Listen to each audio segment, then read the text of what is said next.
সময় ওই যুবকদের লক্ষ্য করে বলে, বাবা তুমি আমাকে প্রশ্ন করেছো, এতে আমি কোনো দুঃখ পাই না বাবা, কিন্তু আমার সেই দিনের কথা মনে পড়ে গেছে, আমি কত খারাপ ছিলাম।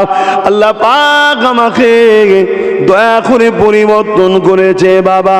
কিভাবে হুজুর পরিবর্তন হলেন তাহলে কে একটু জানাবে?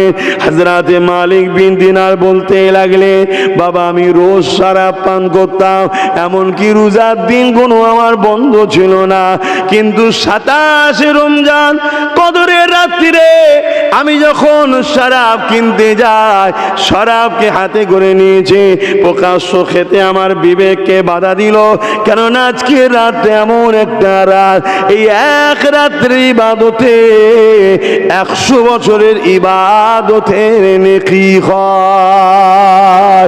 এই জন্য আমি মালিক ওই শরাবের বোতলটাকে কিছুতে জড়িয়ে নিয়ে ঘরে নিয়ে চলে এলাম, টেবিলের ওপরে রেখেছি, পাত্র আনছি ঢেলে খাবো, পাত্র নিয়েও চলে এসেছে, এমন সময় ঢালতে হব, বোতলটা ধরতে যাব, কিন্তু তার আগে মুহূর্তে আমার একটা ছোট্ট কন্যা সন্তান ছিল মহিলা, ওই কন্যা সন্তানটা লাপাতে লাপাতে খেলা করতে করতে টেবিলে এসে ধাক্কা দেয়, আর টেবিল থেকে বোতলটা পড়ে গিয়ে সেটা ভেঙে চুরমার হয়ে যায়, আর শরাব পান করা হয় না। আমি বাচ্চার দিকে তাকাই, বাচ্চা কিছু বোঝে না, সে মুচকে মুচকে হাসে আর খেলাধুলা করতে লাগে, আনন্দ করতে লাগে। ওই দিনে আমার শরাব পান করা হলো না, আমি ঘুমিয়ে পড়লাম। একটা বছর কেটে গেল, পরের বছর 27 রাত্রিরে আবার শরাব কিনে নিয়ে ঘরের মধ্যে নিয়ে এসে টেবিলে রেখে দিয়ে পাত্র এনে যেই ঢালতে যাব, হঠাৎ করে আমার সেই কন্যার কথা মনে পড়ে যায়, যে কন্যাটা গত বছরে শরাবের বোতলে আঘাত দিয়ে শরাবটা ফেলে দিয়েছিল, টেবিলে আঘাত দিয়ে, আজকে কিন্তু সেই কন্যার বেঁচে নাই, সে ইন্তেকাল হয়ে গেছে। আমার মনের মধ্যে বাচ্চার কথা মনে পড়ে গেল, আমার মনের মধ্যে সন্তান আর একটা বেদনা জাগলো। আমি শরাবটা পান না করে ঘুমিয়ে পড়লাম। যখনই ঘুমিয়ে পড়েছি, খবের মধ্যে এক বিষধর বড় সাপ দেখতে পেলাম, যে সাপটা আমাকে তাড়া করে নিয়ে যাচ্ছে। আমি ওই সাপের হাতে বাঁচার জন্য ছুটতে লাগলাম। কিছুটা যাবার পরে একটা বয়স্ক বৃদ্ধা লোককে দেখতে পেলাম। আমি তাকে বলতে লাগলাম, ভাই আপনি আমাকে বাঁচান, এই সাপ আমাকে খেয়ে ফেলবে। তিনি বলতে লেগেছে, মালিক তুমি আমাকে না খাইয়ে খাইয়ে দুর্বল করে দিয়েছো, এই বিশাল সাপের সঙ্গে মোকাবেলা করার আমার ক্ষমতা নাই, তবে তুমি এই দিকে চলে যাও। আমি সোজা ছুটে একটা পাহাড় দেখলাম, ওই পাহাড়ে উঠে দেখলাম পাহাড়ের নিচের দিকে বিশাল আগুন দাও দাও করে জ্বলছে। আমাকে একটা আওয়াজ এলো, ডান দিকে চলে যাও। আমি যখন ডান দিকে যেতে লাগলাম, কিছুটা যাওয়ার পরে বিশাল সুন্দর একটা বাগিচা দেখলাম। সেই বাগিচার একটা গেট রয়েছে, গেটের ভেতর থেকে দেখাচ্ছে যে হাজার হাজার শিশু শিশু বাচ্চারা ওই বাগিচার মধ্যে খেলা করছে। দরওয়ান দাঁড়িয়ে রয়েছে, বাগিচার গেটটা লাগানো রয়েছে। আমি গেটের গোড়ায় গিয়ে বললাম, আমাকে বাঁচান, গেটটা খোলেন, সাপ আমাকে খেয়ে ফেলবে। ওই দারোয়ানরা বলতে লাগলো, কেউ কি নাকে চেনো? এই সময় যখনই বলল, আমি দেখতে পেলাম আমার যে কন্যাটা মারা গিয়েছিল, ওই কন্যাটা বাগিচার মধ্যে রয়েছে। সে আগিয়ে এসে বলল, ইনি আমার আব্বা। গেটটা খুলে দিয়ে ডান হাত দিয়ে আমার হাত ধরে টানলো। ইতিমধ্যে সাপটাও চলে এসেছিল, বাঁ হাত দিয়ে সাপকে আঘাত করলো, সাপটা গায়েব হয়ে গেল। আমি অবাক হয়ে গেলাম, মা রে তুমি কোথায় রয়েছো? ওই কন্যা বলতে লাগলো, যেসব বাচ্চারা বালিগ হওয়ার আগে এই ইন্তেকাল করে, আল্লাহ পাক তাদের জন্য এই সুন্দর জান্নাতের একটা বাগান রেখেছে।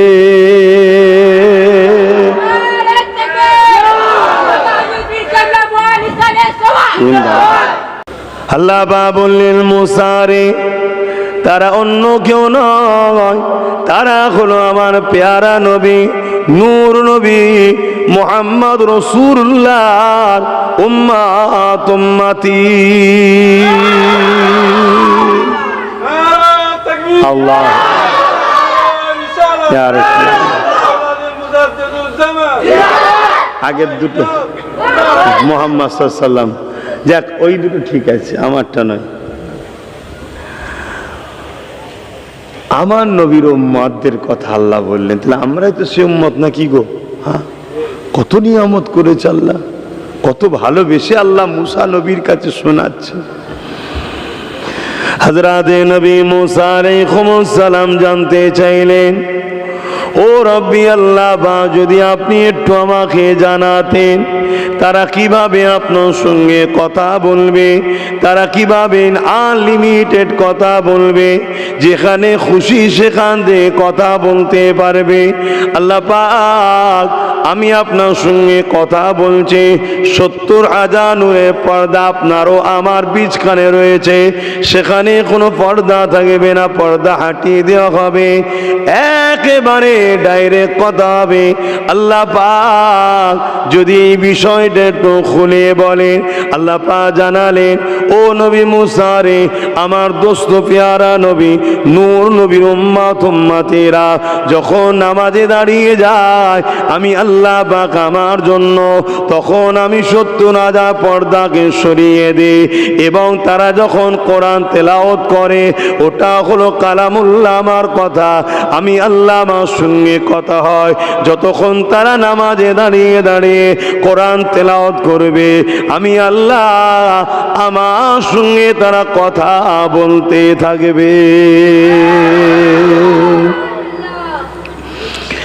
এ নওজওয়ানেরা, আল্লাহ নবী জানিয়ে দিলেন, আমার উম্মত উম্মতিরা, যখন তোমরা নামাজে দাঁড়িয়ে যাবে, মনে রেখে দিও তোমরা আল্লাহকে দেখতে পাচ্ছ।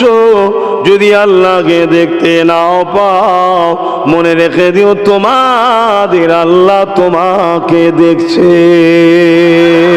যখন তোমরা সিজদা দেবে, তোমাদের কপালটা মাটির উপরে পড়লে মাটিতে পড়ে, তোমরা দেখছো মখমলে পড়ে, তোমরা দেখছো মার্বেলে পড়ে। আমি মুহাম্মদ রাসূলুল্লাহ জানিয়ে দিই, আর মুমিন মুমিনারা যখন সিজদা দেয়, তাদের কপালটা আমি আল্লাহ, আমার রাসূল জানাচ্ছেন, আমার আল্লাহর কুদরতি কদমে পড়ে যায়।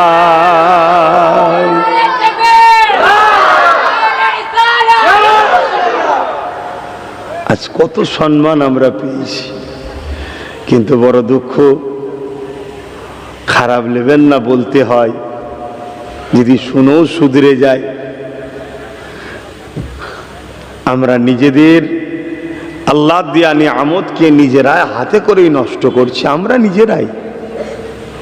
আমরা আজ আল্লাহ ভুলা হয়ে গেলাম, নামাজ ছেড়ে দিলাম, রোজা ছেড়ে দিলাম, মালদার হজ ছেড়ে দিলাম, যাকাত ছেড়ে দিলাম, পাক না পাক ছেড়ে দিলাম, হক হালাল ছেড়ে দিলাম, বুরাইয়ের দিকে আমরা স্রোতের মতো ভেসে যাচ্ছি। নামাজ ছেড়ে দিয়ে গানকে নিলাম, রোজা ছেড়ে দিয়ে হারাম হালাল খাদ্য ছেড়ে দিয়ে হারাম খাদ্যকে নিলাম। আজ আমরা যে কাজ করলে আল্লাহ নারাজ, সেই কাজের দিকে আমরা দ্রুত যাচ্ছি। যে কাজ করলে আল্লাহ খুশি হয়, সে কাজ থেকে আমরা বহু দূরে সরে যাচ্ছি। আল্লাহ পাকের কাছে দোয়া করি, আল্লাহ আমাকেও আমাদেরকে হিদায়াত দেন। এ নওজওয়ানেরা, কখনো কখনো একবার হলো ভাববেন, প্রতিটা নফসের উচিত পরকালে ভাবা, কেননা দুনিয়া জিন্দেগিটা চিরস্থায়ী নয়। আজ আছেন কাল নাই, একদিন না একদিন চলে যেতে হবে। আল্লাহ দুনিয়া জমিনে আপনাকে আমাকে ছাড় দিয়ে রেখেছে, কারো জন্য 30 বছর, কারো জন্য 40 বছর, কারো জন্য 50 বছর, কারো জন্য 60 বছর, কে কত দিনের আয়াত নিয়ে এসছে কেউ জানে না। তবে এই দুনিয়া কারো জন্য চিরস্থায়ী নয়। এই দুনিয়ার হায়াতের জিন্দেগি আল্লাহ তোমাকে আমাকে কিছুই বলছে না। নামাজ ছেড়ে দিয়েছে আল্লাহ, কিন্তু খাবার কেড়ে নেয় না। রোজা ছেড়ে দিয়েছে আল্লাহ, কিন্তু রুজি বন্ধ করে দেয় না। আল্লাহ বিরোধী কাজ করতে লেগেছ, তারপর আল্লাহ তোমাকে দুনিয়াতে পাকড়াও করছে না। এর মানে এটা নয় যে আল্লাহ তোমাকে ছেড়ে দিয়েছে। না না না, আল্লাহ বা দুনিয়া জিন্দগিটা তো পরীক্ষার জিন্দগি করেছে। এখানে তোমাকে খাতা পেন দেওয়া হয়েছে, 2 ঘন্টা কি 4 ঘন্টা টাইম দিয়েছে। পরীক্ষার হল যেমন হয়, তুমি লিখবে কি না লিখবে, ঘুমাবে না বসে থাকবে, এটা তোমার ব্যক্তিগত ব্যাপার হয়ে যাচ্ছে, তোমার ইচ্ছার উপরে নির্ভর হয়ে যাচ্ছে। কিন্তু তোমার জ্ঞান টনটন রয়েছে। তুমি যদি 2 ঘন্টায় না লেখো ফেল হয়ে যাবে, তুমি যদি ঠিক না লেখো ফেল হয়ে যাবে। ফেল যদি হয়ে যাও তুমি কামিয়াবির উচ্চ শিখরে পৌঁছাতে পারবে না। ঠিক তেমনি আল্লাহ দুনিয়া জমিনে জ্ঞান বিবেক বুদ্ধি দিয়ে পাঠিয়েছে।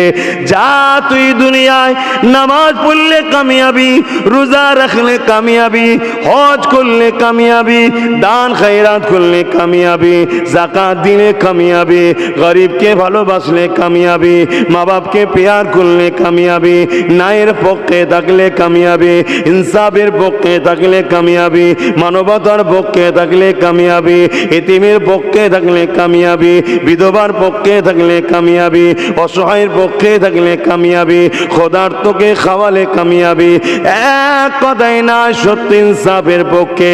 মাতা কুমুর রসুল ফাখুযুহু ওয়া মা নাহাকুম আনহু ফান্তাহু।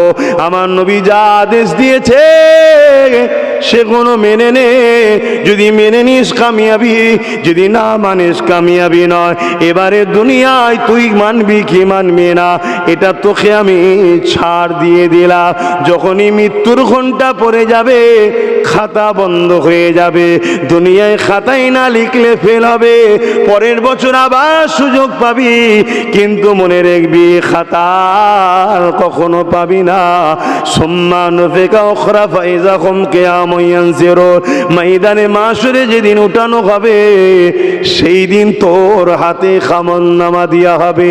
যদি ভালো রেজাল্ট হয় ডান হাতে দেওয়া হবে, খারাপ রেজাল্ট হয় বুক থেকে হাত ঢুকিয়ে পিছন দিয়ে বার করে তোর বাম হাতে খাতা দেওয়া হবে।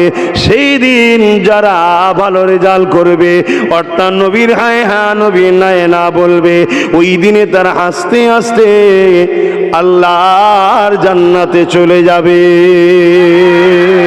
আরো জোরে বলুন সুবহান।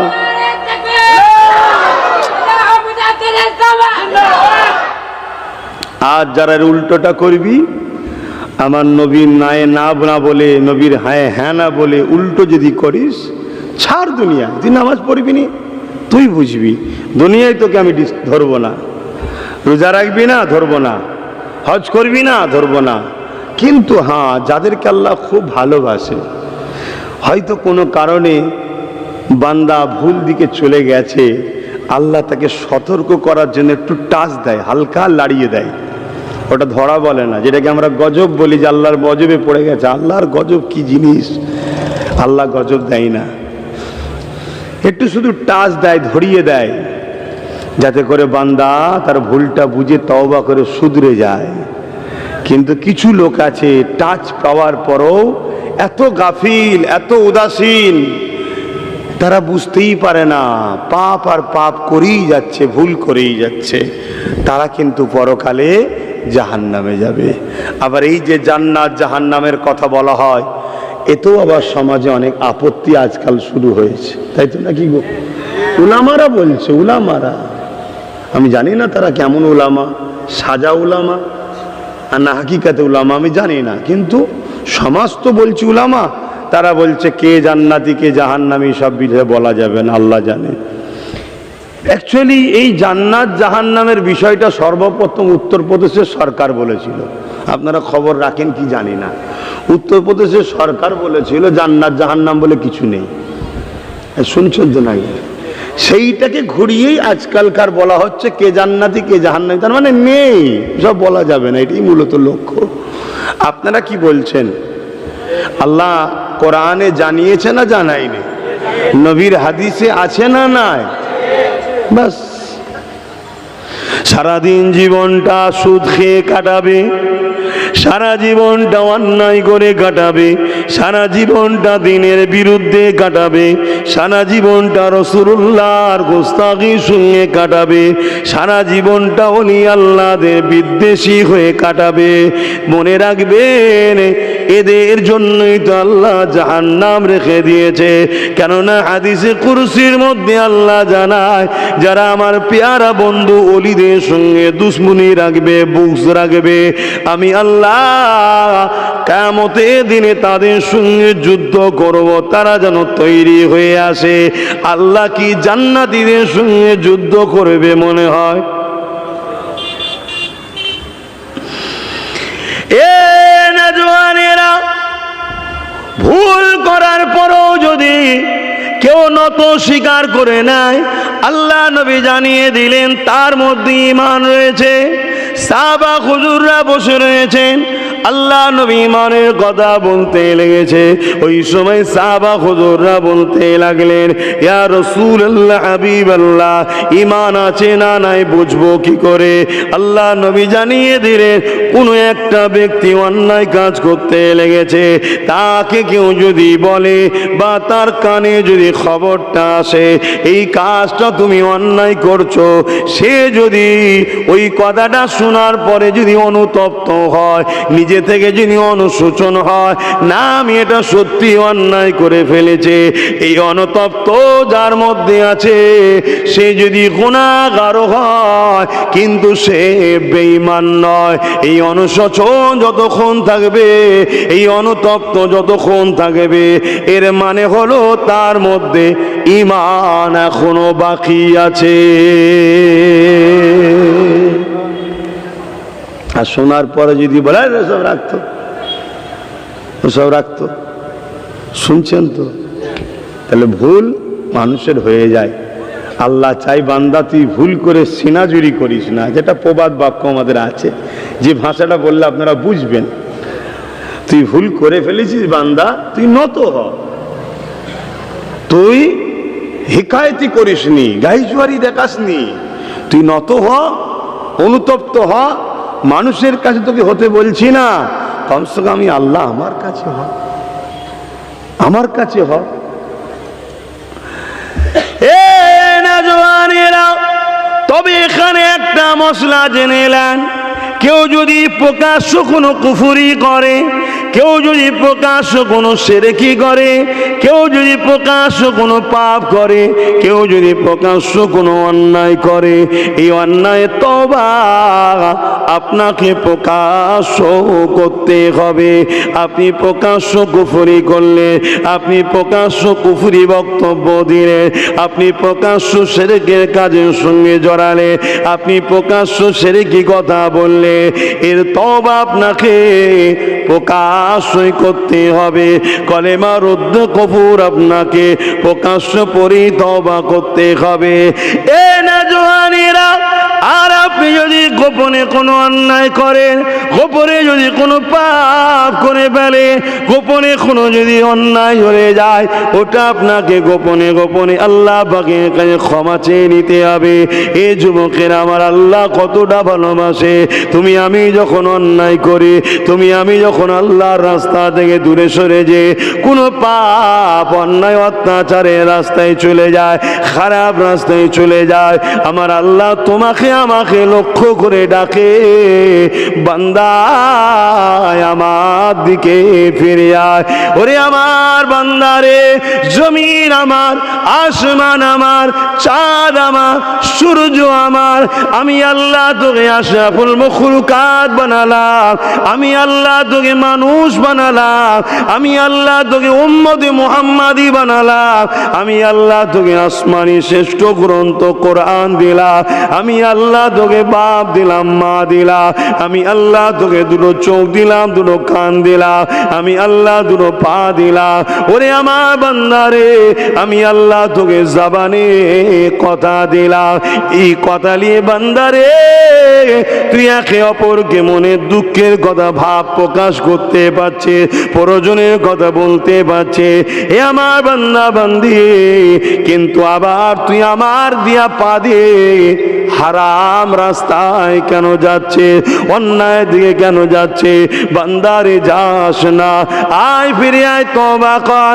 এইভাবে আল্লাহ ডাকতে ডাকে ফেরেশতারা দেখে বলে, ও রাব্বি আল্লাহ পাক, আপনার জন্য তো আমরা রয়েছি, আপনার তাসবিহ পড়ি, আপনার উপাসনা করি, কেন আপনি ওদেরকে ডাকছেন? ওরা তো আপনার কথা শুনছে না। আমার আল্লাহ উত্তরে জবাব দেয়, ফেরেশতারে, আমি আমার বান্দা বান্দিকে বড়ই ভালোবাসি। আরো জোরে বলুন সুবহান। সুবহানাল্লাহ বলতেও কি আমাদের কষ্ট হয়? হ্যাঁ, যিনি এত ভালোবাসে। সিস্টেমটা উল্টো হয়ে গেছে। মুরিদের উচিত পীরকে ভালোবাসে, এখন মুরিদ ভালোবাসে না, পীর ভালোবাসে। উম্মতের উচিত নবীকে ভালোবাসে, উম্মত ভালোবাসে না, নবী ভালোবাসছে। বান্দার উচিত আল্লাহকে ভালোবাসা, বান্দা ভালোবাসে না, আল্লাহ ভালোবাসছে। সিস্টেম উল্টো হয়ে যাচ্ছে। এটা আমাদেরই ক্ষতি তো নাকি? জি, মুরিদ যদি মনে করে যে ধর পীরকে ভালোবাসবো না, পীর আমায় ভালোবাসবে, এটা মুরিদের জন্য লাভ না লস? উম্মত যদি মনে করে নবীকে আমি কেন ভালোবাসবো, নবী আমাকে ভালোবাসবে, এটা উম্মতের জন্য লাভ না লস? বান্দা যদি মনে করে, বান্দি যদি মনে করে আমি কেন আল্লাহকে ভালোবাসবো, আল্লাহ আমায় ভালোবাসবে, এটা বান্দার জন্য লাভ না লস? আমরা লসই রান করছি।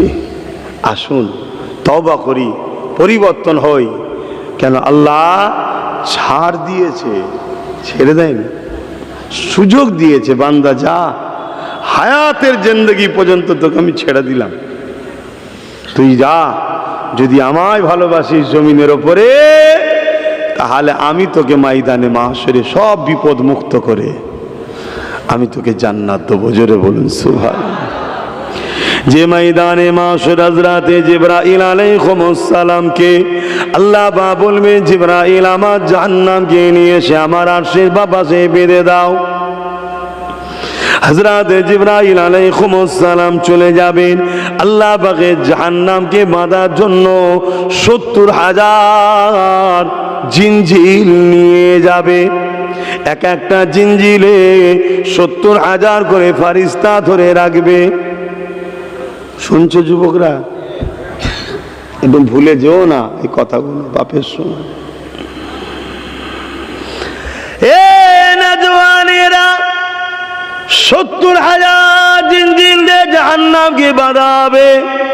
এক একটা জিনজিলে 70,000 করে ফেরেশতা ধরে রাখবে।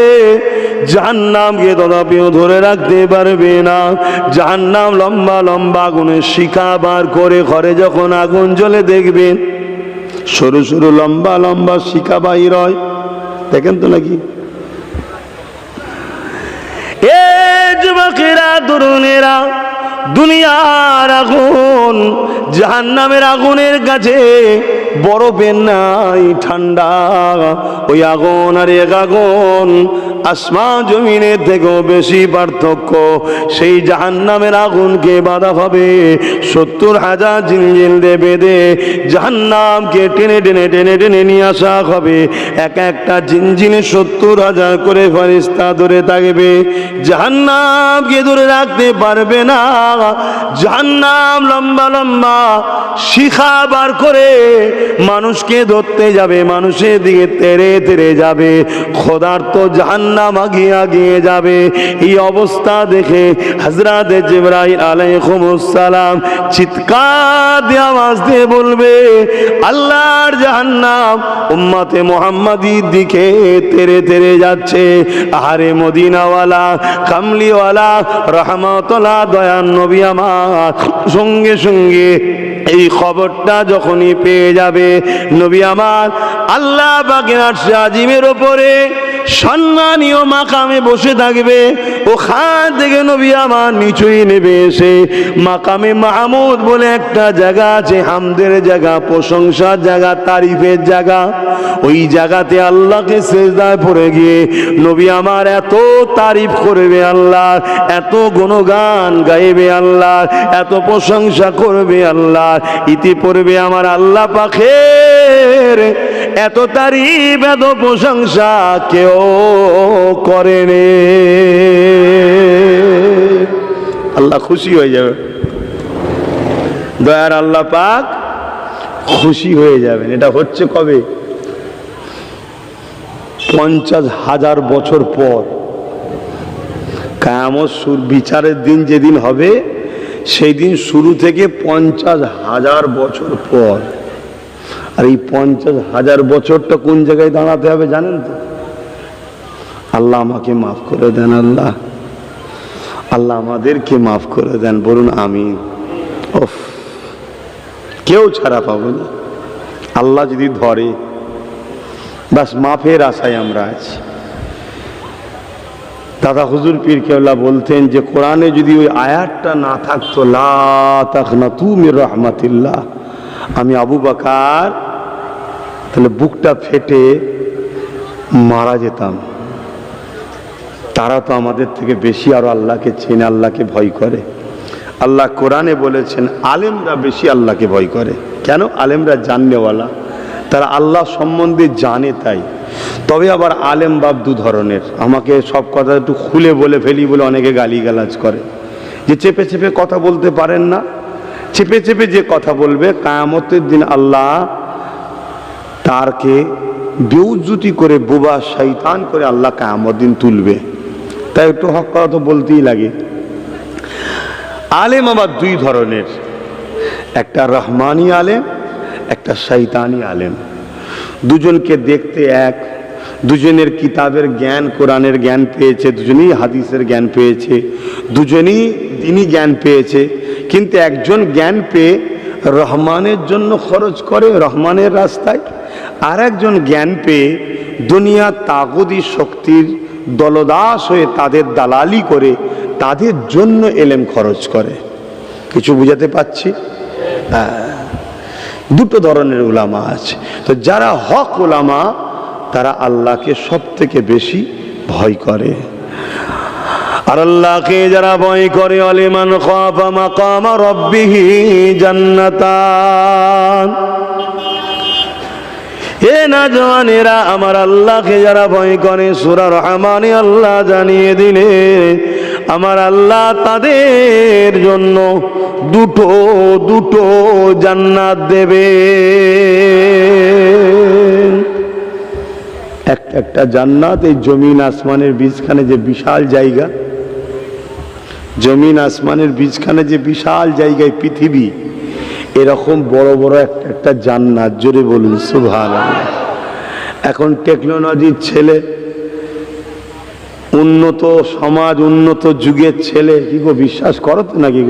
হ্যাঁ কি রে সে ভাইরা বলবি তো, বিশ্বাস করো তো নাকি যে এত বড় বড় জান্নাত তো ঘুরবো কি করি?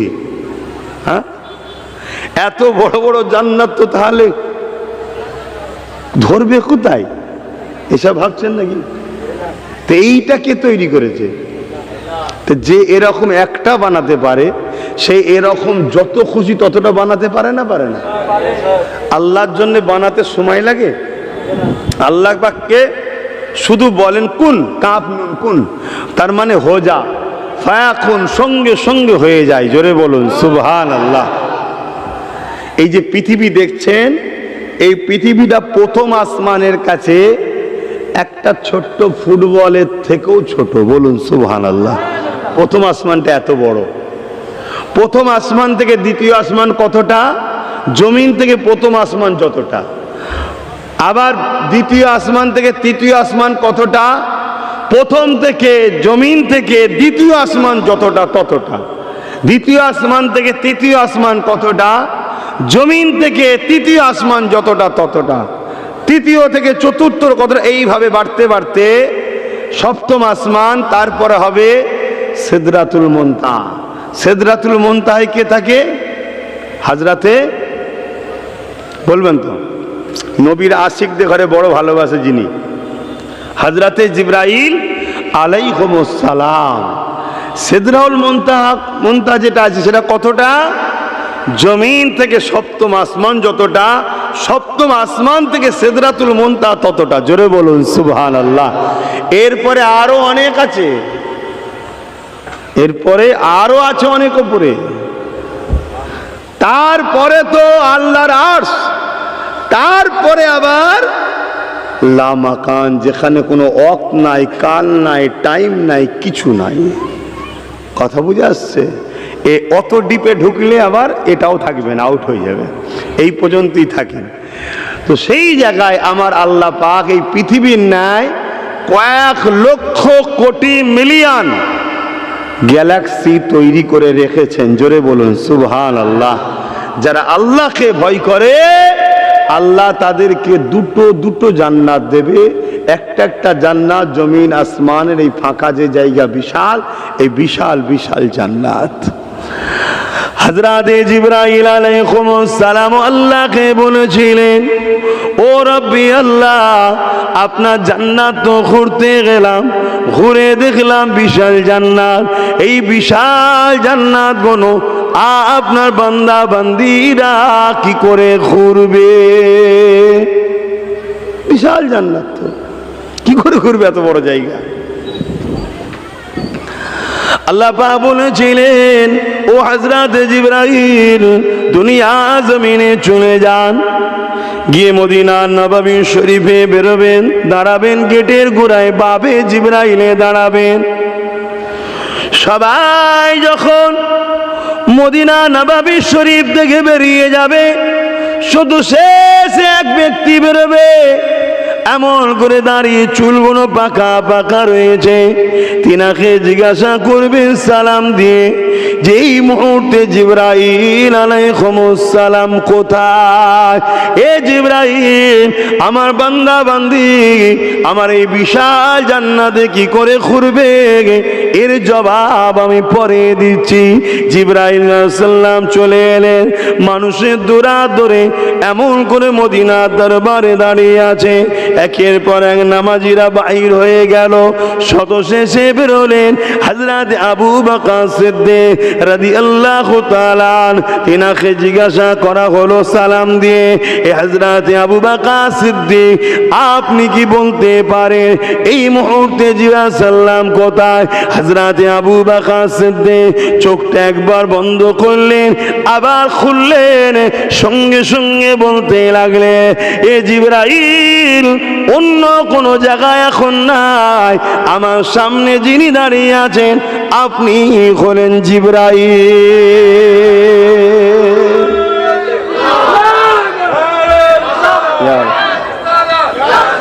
আল্লাহ পাক আওয়াজ দিচ্ছে, জিজ্ঞেস করো কি করে জানলো? জিবরাইলকে আল্লাহ বলছে জিজ্ঞেস করো।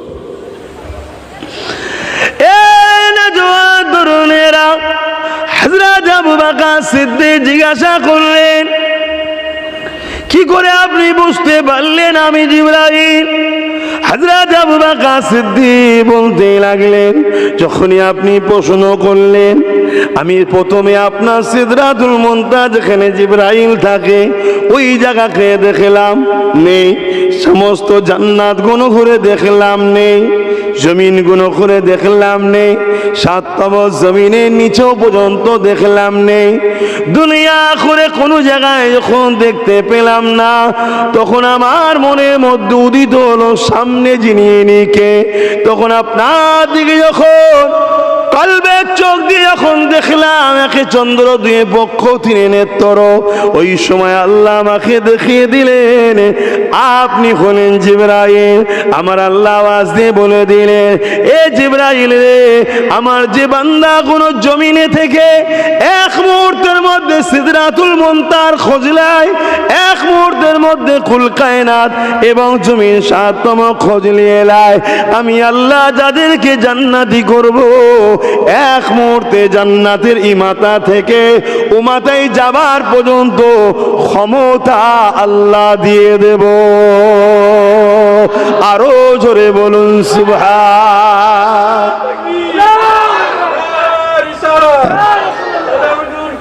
জিন্দাবাদ, জিন্দাবাদ, আল্লাহ। এই যে আমরা চোখে দেখি, আমরা এই যে দেখি, আমি আপনাকে দেখছি, আপনি আমাকে দেখছেন, আপনার চোখ থেকে বিজ্ঞান বলছে একটা নূর আলো বেরোয়, যেটা চোখে খালি চোখে দেখা যায় না, ওইটা বেরিয়ে আমাকে এসে টাচ করে, করে আবার ফিরে গিয়ে আপনার ব্রেনে সিগন্যাল দেয়, দিয়ে আমার নকশাটা দেখিয়ে বলে এটা হলো আমাদের চীনা পরিচিত লোক আব্বাস সিদ্দিকী। আর চীনা পরিচিত না যদি হয়, আমি কেমন দেখতে না দেখতে কি আমি সবটা কিন্তু ব্রেনকে সিগন্যাল দেয়। তো এক মুহূর্তে আমি আসমানের দিকে তাকালাম, তাকিয়ে ব্রেন চোখ থেকে একটা রোশনি জ্যোতি লাইট বেরিয়ে গিয়ে আকাশে আঘাত করলো, করে বলল আকাশের ওই জায়গাটা বড় মেঘলা আছে, বাকি আকাশ ফ্রেশ আছে, এসে ব্রেনকে সিগন্যাল দিচ্ছে। ওখানে টাচ করে এসে যে আল্লাহ চোখ থেকে একটা লাইট, একটা রোশনি বার করে এক মুহূর্তে চোখের পলক ফেলার আগে যায়, টাচ করে ফিরে এসে ব্রেনে সিগন্যাল দেয়, তা আমরা বুঝতে পারি ওটা মেঘলাই কালার। তো সেই আল্লাহ জান্নাতীদের ঘরে জান্নাতে ঘোরার ক্ষমতা দিতে পারে না, পারে না? আওয়াজ হলো না ঠিক? হ্যাঁ, যারা জান্নাত যাবে না তারা নাও মানতে পারে, আমরা ইনশাল্লাহ যাব, আমরা মানি। বলেন না ইনশাল্লাহ? আল্লাহ বলেছেন কেউ যদি আমার উপরে, আমার রহমতের উপরে ভরসা করে, আমি তাকে নিরাশ করি না। মনে রাখবেন, যদি শিরক করে ফেলেন মাফ নাই, যদি রাসূলের উপরে আঘাত দেন, বিয়াদবি করেন, মাফ নাই। যদি দিনের উপরে আঘাত, দিনের ক্ষতি করেন বা ক্ষতিকারকদের সহযোগিতা করেন, মাফ নাই। বাকি যদি আপনি নিজের লাইফে কিছু ভুল করেও ফেলেন, জান্নাতে যাব না এ কথা ভাববেন না, ইনশাল্লাহ যাবে, আশাটা রাখেন। কেন আল্লাহ বলেছে আমার উপরে আশা করলে আমি কাউকে নিরাশ করব না। এবার যদি বলেন ও ভালো কাজ করে নে, যাবে কি করে? আরে আজ করে নে, ওকে যদি আল্লাহ দেব বলে, কাল ওকে ওলি বানিয়ে দেবে। জোরে বলুন সুবহানাল্লাহ। আমরা ইতিহাসে পরিচিত, কি পড়িছি না পড়িনি? হযরতে মালিক বিন দিনার রাদিয়াল্লাহু তাআলা, হ্যাঁ, ওয়াজ করছে মেম্বারে দাঁড়িয়ে, এক যুবক উঠে দাঁড়িয়ে গেছে, দাঁড়িয়ে গিয়ে বলছে হুজুর বিয়াদবি নেবেন না, একটা কথা জানতে চাইছি। কি কথা? হুজুর আপনি তো যখন আমরা ছোট ছিলাম দেখেছি আপনি রাস্তায় শরাব খেয়ে, মদ খেয়ে রাস্তায় পড়ে থাকতেন, আজ আপনি মেম্বারে উঠে ওয়াজ করছেন, এই পরিবর্তনটা কি করে আপনার হলো? হযরতে মালিক বিন দিনার এই কথা শুনে কাঁদতে শুরু করলেন। যুবক ভাবলো যে আমার মনে হয় কিছু বিয়াদবি হয়ে গেল, হুজুর কষ্ট পেলেন, তাই ক্ষমা চাইছে। হুজুর আপনি আমাকে মাফের নজরে দেখবেন, আমি আপনাকে অপমান করতে চাইনি, আমি শুধু জানতে চেয়েছি যে এত পরিবর্তন কিভাবে আল্লাহ করলেন আপনার, কেন আমাদের জন্য এটা একটা শিক্ষা হতে পারে। কে হযরতে মালিক বিন দিনার ইতিহাসের মধ্যে আছে, তারিখের মধ্যে রয়েছে। হযরতে মালিক বিন দিনার তিনি যখন একদিন নৌকাতে উঠেছে, নদী পার হওয়ার জন্য ওই নৌকাতে চলেছে ওপারে যাবে বলে, কিন্তু দেখা যাচ্ছে কাছে পয়সা নাই। মাঝি যখন নৌকার পয়সা চাইছে, হযরতে মালিক বিন দিনার বলছে, এ মাঝি আমার কাছে পয়সা নাই, আমি বাবা দুনিয়া অত বুঝি না, আল্লাহর হাওয়ালায় থাকে, বাবা ওপারে নিয়ে চ, তোকে পয়সা দিয়ে দেব। মাঝি কোনো কিছু না শুনে মালিক বিন দিনারকে ওই নদীতে ফেলে দিবার জন্য চ্যাংতোলা করেছে। ঠিক এমনই সময় মাঝি দেখতে লেগেছে নদীর নৌকার কাছে চতুর্দিকে যেদিকে যাবে সেটা বাদ দিয়ে বাকি তিন দিকে এমন করে প্রতি মাছগুলো ভেসে উঠেছে, আর মাছগুলোর মুখে একটা একটা করে স্বর্ণ মুদ্রা নিয়ে উঠেছে। নদীর মাঝি তো বুঝতে পেরে গেছে এটা কি, সেই মালিক বিন দিনার। কিন্তু এক সময় কি ছিল? তাহলে আজ আমাদের ছেলে যদি ইসলামের দুশ্মন না হয়, আর দুশ্মনদের সহকারী না হয়, রাসূলের সঙ্গে বেয়াদবি গোস্তাকি যদি না করে, আর শিরকের সঙ্গে যদি জড়িয়ে না যায়, আর হক নাস যদি না মারে, হক্কুন নাসের গুনাহ আল্লাহ মাফ করবে না, বান্দা যার করেছো তার কাছে মাফ চাইতে হবে।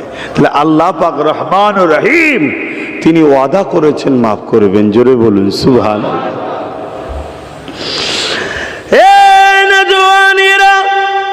হযরত মালিক বিন দিনার ওই সময় ওই যুবকদের লক্ষ্য করে বলে, বাবা তুমি আমাকে প্রশ্ন করেছো, এতে আমি কোনো দুঃখ পাই না বাবা, কিন্তু আমার সেই দিনের কথা মনে পড়ে গেছে, আমি কত খারাপ ছিলাম।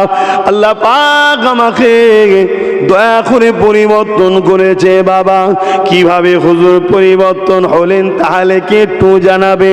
হযরতে মালিক বিন দিনার বলতে লাগলে, বাবা আমি রোজ শরাব পান করতাম, এমনকি রোজার দিন কোনো আমার বন্ধ ছিল না, কিন্তু 27 রমজান কদরের রাত্রিরে আমি যখন শরাব কিনতে যাই, শরাবকে হাতে করে নিয়েছে, প্রকাশ্য খেতে আমার বিবেককে বাধা দিল, কেননা আজকে রাত এমন একটা রাত, এই এক রাত্রির ইবাদতে 100 বছরের ইবাদতের নেকি হয়।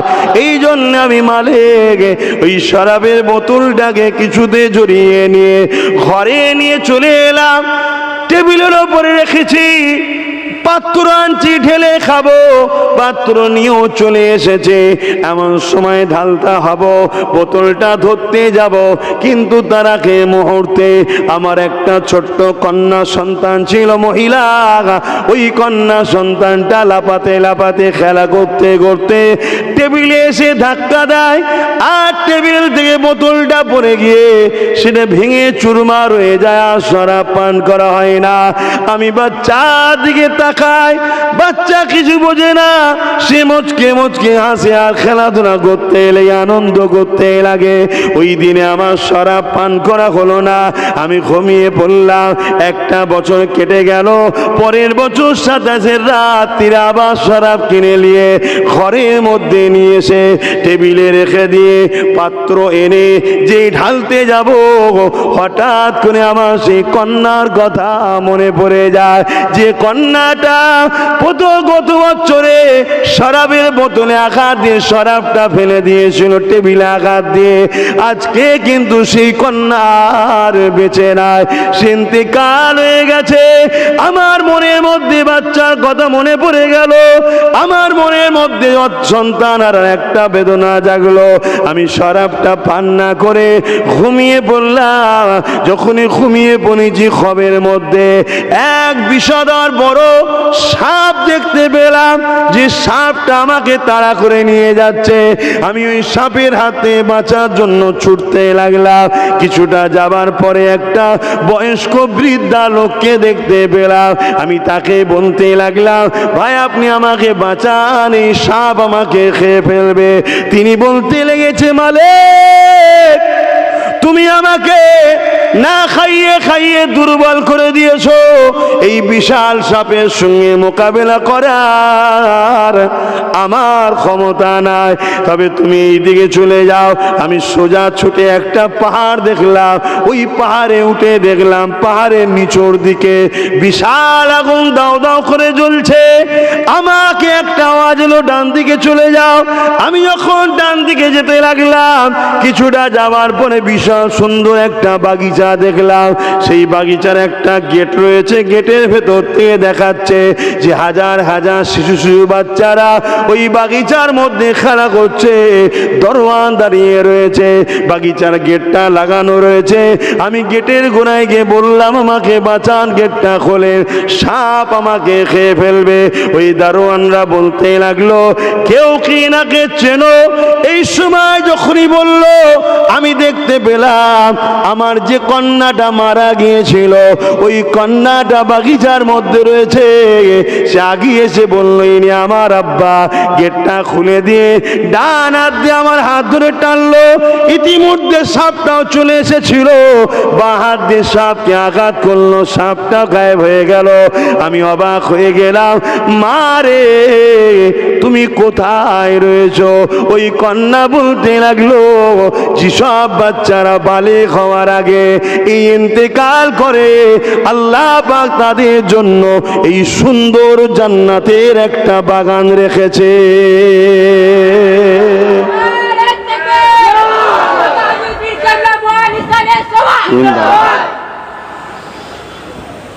এবারে বলতে লেগেছে, মা অত বিশাল সাপকে তুমি বাঁ হাত দিয়ে টাচ করে সরিয়ে দিলে।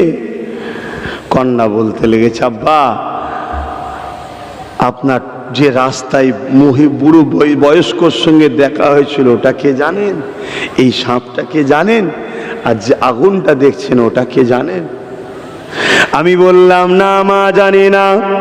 ওই কন্যা বলতে লাগলো, আব্বা রাস্তায় যে বয়স্ক মুরব্বিটাকে দেখেছেন ওটা হলো আপনার জান, রূহ, আত্মা। সে আপনাকে বলেছে, এ মালিক তুমি আমাকে খেতে দাও না, আমি ক্ষুধার্ত, রোগা, দুর্বল হয়ে গেছে। অর্থাৎ আপনি রুহের খোরাক না দিয়ে আপনি নফসের খোরাক দিয়েছেন। ওই সাপটা হলো আপনার নফস, যে নফস আপনাকে গানে নিয়ে গেছে। আপনি গেছেন ফাংশনে, যাত্রায়, শরাবে, জুয়াতে, নামাজ নাই, রোজা নাই। এ যুবক, তুমি আমি তোমার আমার নফসের তাবেদারি করে নফসকে হারাম খাদ্য খাইয়ে ওই বিশাল সাপ বানাচ্ছে। মনে রাখো, ওই মহিলা কন্যা সন্তান বলতে লেগেছে, আব্বা ওই নফস আপনাকে এত শক্তিশালী হয়ে গেছে যে আপনাকে তাড়িয়ে তাড়িয়ে জাহান্নামের দিকে নিয়ে যাচ্ছিল। ওই যে পাহাড়ের নিচে আগুন রয়েছে ওটা হলো আপনার জাহান্নাম, ওখানে নিয়ে যাচ্ছিল। আর বয়স্ক মানুষ যেটা দেখলে ওটা হলো আপনার আত্মার রূহ, যে বড় দুর্বল, যাকে আপনি নামাজ দেন না, রোজা দেন না, হজ দেন না, হালাল খাদ্য দেন না, মানুষের সেবা দেন না, রুজমন করে দান খায়রাত দেন না, এক কথা ভালো কাজ আপনি করেন না। ওই জন্য সে দুর্বল হয়ে গেছে, আপনার বিপদে দাঁড়াতে পারেনি। এই সময় আমার ঘুমটা ভেঙে যায়। এ বাবা যুবক রে, আমি তওবা করে পরিবর্তন হয়ে গেছি। আল্লাহ পাক আমাকে এত পরিবর্তন দিয়েছে, শুকর আলহামদুলিল্লাহ। আজ এখানে দাঁড়িয়ে তোমাদেরকে দিনের কথা শোনাচ্ছে। তাহলে আমার ভাইগুলো, যুবকগুলো যদি শিরকের সঙ্গে না জড়ায়, নবীর বিরোধী বা বিয়াদবি বা বিরোধী না হয়, দিনের যদি ক্ষতিকারক বা ক্ষতিকারকদের সাথী না হয়, আর হক্কুন নাস যদি না মারে, হালকা বয়সে ভুল হয়ে যাবার পরেও যদি তওবা ইস্তেগফার হয়ে যায়, আল্লাহ যদি সুযোগ দেয়, এরা পরিবর্তন হতে পারে না, পারে না। কিন্তু মনে রাখবে, সব থেকে বড় অন্যায়, সব থেকে বড় জুলুম শিরক। আর রাসূলের শানে বেয়াদবি করা, দিনের দুশ্মনী করা। দিনের উপকার যদি করতে নাও পারো, দিনের ক্ষতি করে ফেলো না। কেন এই দিনের জন্য আমার রসুল, রসুলের সাহাবারা, সাহাবাদের আওলাদেরা, যুগে যুগে আলেমে হাক্কানিরা, পীর মাশায়েখ ইমামরা কত জীবন দিয়েছে। এই ভারতবর্ষের মুসলমান, এই ভারতবর্ষের বুকে ব্রিটিশ যখন শাসন করছিল, ব্রিটিশ বড় প্ল্যান মাফিক ভারতবর্ষের বুক থেকে ইসলামকে মুছে দিবার পরিকল্পনা করেছিল, নানা রকম চক্রান্ত করেছিল। সেই ব্রিটিশদের হাত থেকে দেশকে এবং আমাদের ধর্মীয়কে রক্ষার জন্য লক্ষ লক্ষ উলামারা, হাফিজে কোরআনরা, আলেমরা নিজেদের জীবনকে কোরবান করেছে। তারপরে আজকে আমরা সেই দিন পাচ্ছি। তাদের মধ্যে থেকে একজন অন্যতম, যিনি ব্রিটিশদের বিরুদ্ধে লড়াই করেছে, আমার আপনার মুর্শিদ, জাবানার মুজাদ্দিদ সৈয়দনা আবু বকর সিদ্দিক ফুরফুরাবি আল কুরাইশি দাদা হুজুর রহমাতুল্লাহ আলাইহি। জোরে বলুন সুবহানাল্লাহ। তো ভাইরা আমার, এই মাহফিলটা সাকসেসফুল হতে গিয়ে এক একজনের এক এক ধরনের অবদান আছে। কেউ আজকে এসে চটটাও বিছিয়েছে, এটাও কি অবদান না? অবদান নয়। কেউ প্যান্ডেলের অর্থ দিয়েছে, কেউ আবার খুঁটি পুঁতে দিয়েছে, কেউ মাইকিং করেছে, কেউ অর্থ দিয়ে তাবারুকের জন্য নানা রকম, কেউ মাইক সেটের খরচ দিয়েছে। আবার আপনারা যে এসে বসেছেন এটাও কি মাহফিলের জন্য অবদান না অবদান নয়? জোরে বলে। তা অতএব আমার মুজাদ্দিদুজ্জামান তিনি উলামাদের ঘরে সংগঠিত করেছে, তিনি তিনার মুরিদদের বুঝিয়েছে, বাবা এই ব্রিটিশ দেশেরও যেমন দুশ্মন, আমার দিনেরও তেমন দুশ্মন, এদের বিরুদ্ধে বাবা লড়াই করতে হবে, সংগঠিত করতে হবে। এবং বিভিন্ন জায়গায় বক্তব্যের মাধ্যমে তিনি ব্রিটিশ হুকুমতের বিরোধী করেছে। তাহলে আজকের দিনেও যদি আমরা দেখি কোনো শাসক, কোনো ক্ষমতাশালী, তারা যদি ক্ষমতার জোরে শাসক, তারা যদি আজ আমার দিনের ওপরে আঘাত দেয়, দিনকে মিটার পরিকল্পনা করে, একজন দাদা হুজুরের চতুর্থ প্রজন্ম হিসাবে প্রকৃত যদি উত্তরসূরি হতে পারি, যেমন নামাজের কথা, রোজার কথা, হজের কথা, দাড়ির কথা, ইলমে মারিফাতের কথা, তাসাউফের কথা, আধ্যাত্মিক জগতের কথা, ইলমে জাহিরি কথা, পাক নাপাকের কথা, হক হালালের কথা, ইশকে মোহাব্বতে রসুলের কথা, সবটা যেমন বলতে হবে, ঠিক তেমনই ওই সকল ব্রিটিশদের বিরুদ্ধে যেমন যারা ইসলামের দুশ্মন, আজকেও যদি কেউ দুশ্মনী করে তাদের বিরুদ্ধেও কমকে সংগঠিত করা, জাগিয়ে তোলার কথা বলা দরকার আছে না না? একটু বলুন, আছে না না?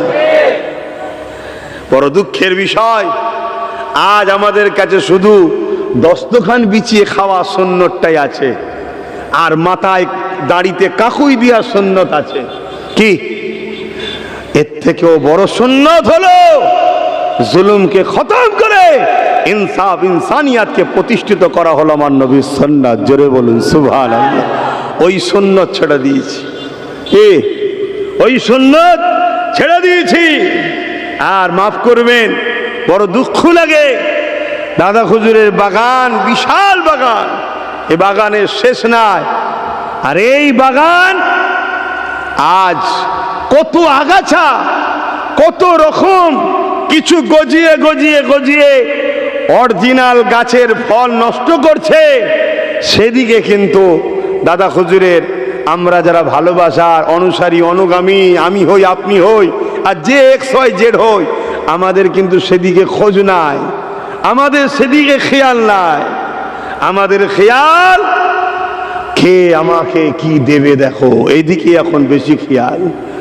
কথা বুঝে আসছে? তাতে যদি সিলসিলার বিরুদ্ধে কথা হয়, হোক গে যাক, সিলসিলাকে ডুবিয়ে দেয়, ডুবিয়ে দিকে যাক, তাতে দিন থাকে থাকবে, না থাকে না থাকবে। আমি যা অ্যাসেট করে যাব, আমার 14 পিড়ি বসে খাবে। আরে 14 পিড়ি নয়, একটা ফুসকুড়ি হবে, ওই ফুসকুড়ি তোকে ভিখারি বানিয়ে দেবে। পারে না? পারে না? একটা আওয়াজ দিচ্ছেন না কেন? আমি কিছু ভুল বলছি? বলুন, যদি ভুল হয় বলুন। বড় আফসোস, বড় দুঃখ, আমার রসুল কত কষ্ট করেছে এই দিনের জন্য। তায়েফে মার খেলেন, ওহুদে মার খেলেন, কত জায়গায় রসুল আমার অত্যাচারীদের হাত থেকে, জালিমের হাত থেকে হুজুর কষ্ট পেলেন এই দিনের জন্য।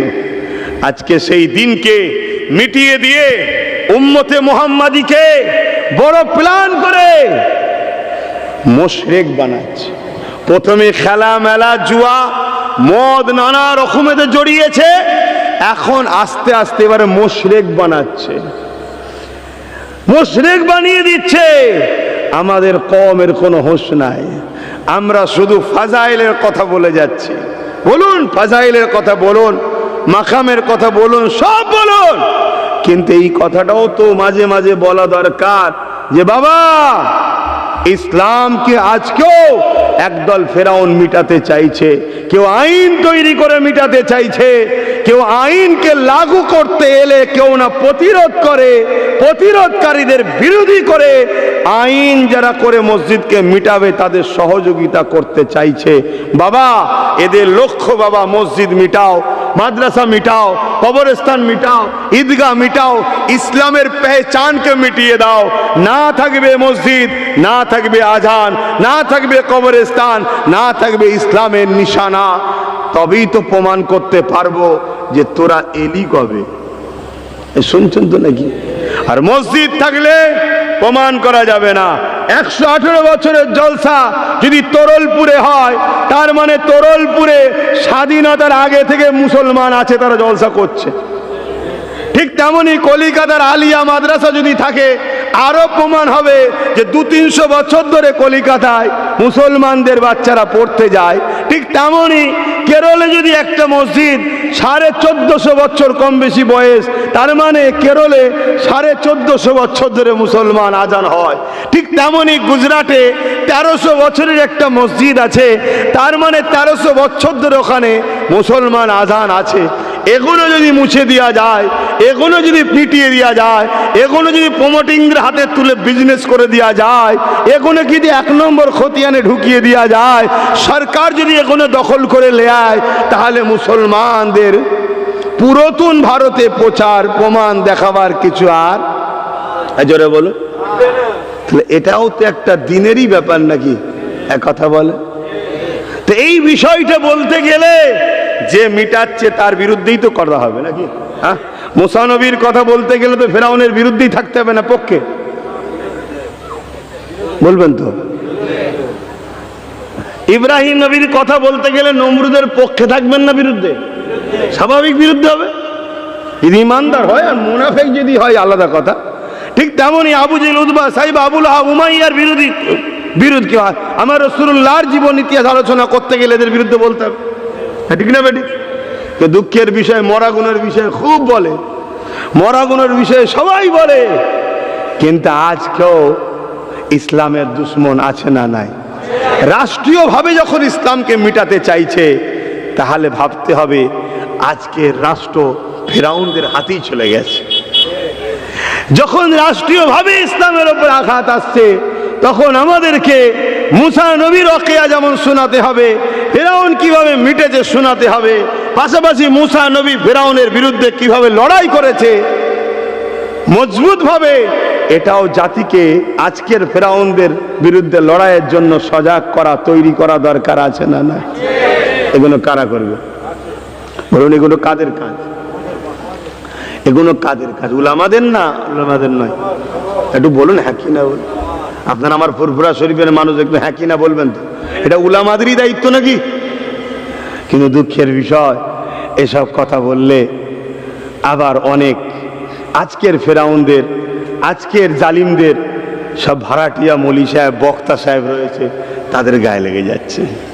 তারা ঘুরিয়ে ঘুরিয়ে ঘুরিয়ে ঘুরিয়ে কোনো দিক দিয়ে যখন পারে না, আমার আজকে কাটিং করছে, আমার আজকে এডিট করছে, এখান থেকে না লিখছে, এখান থেকে হ্যাঁ লিখছে, এখান থেকে হবে লিখছে, এখান থেকে করবে লিখছে, নানা রকম তোড়মোড় করে জুড়ে দিয়ে এমন একটা ওয়ার্ড তৈরি করে 25-30 সেকেন্ডে ছেড়ে দিচ্ছে, যেটা সাধারণ মানুষের কাছে আব্বাস সিদ্দিকীর ওপরে একটা সন্দেহ তৈরি হচ্ছে। কিন্তু রাসূল বলছে, মোমেন যদি কাউকে সন্দেহ করে, তার ঈমান ক্ষতি হবার সম্ভাবনা।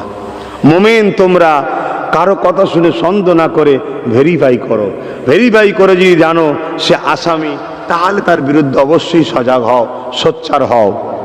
কথা বুঝে আসছে? কিন্তু রাসূল আবার বলছেন, শরীফুন নাসবদে ঘরে সম্মান করতেই হবে, শরীফুন নাসবদে ঘরে সম্মান করতেই হবে। এবারে প্রশ্ন, শরীফুন নাসব কারা?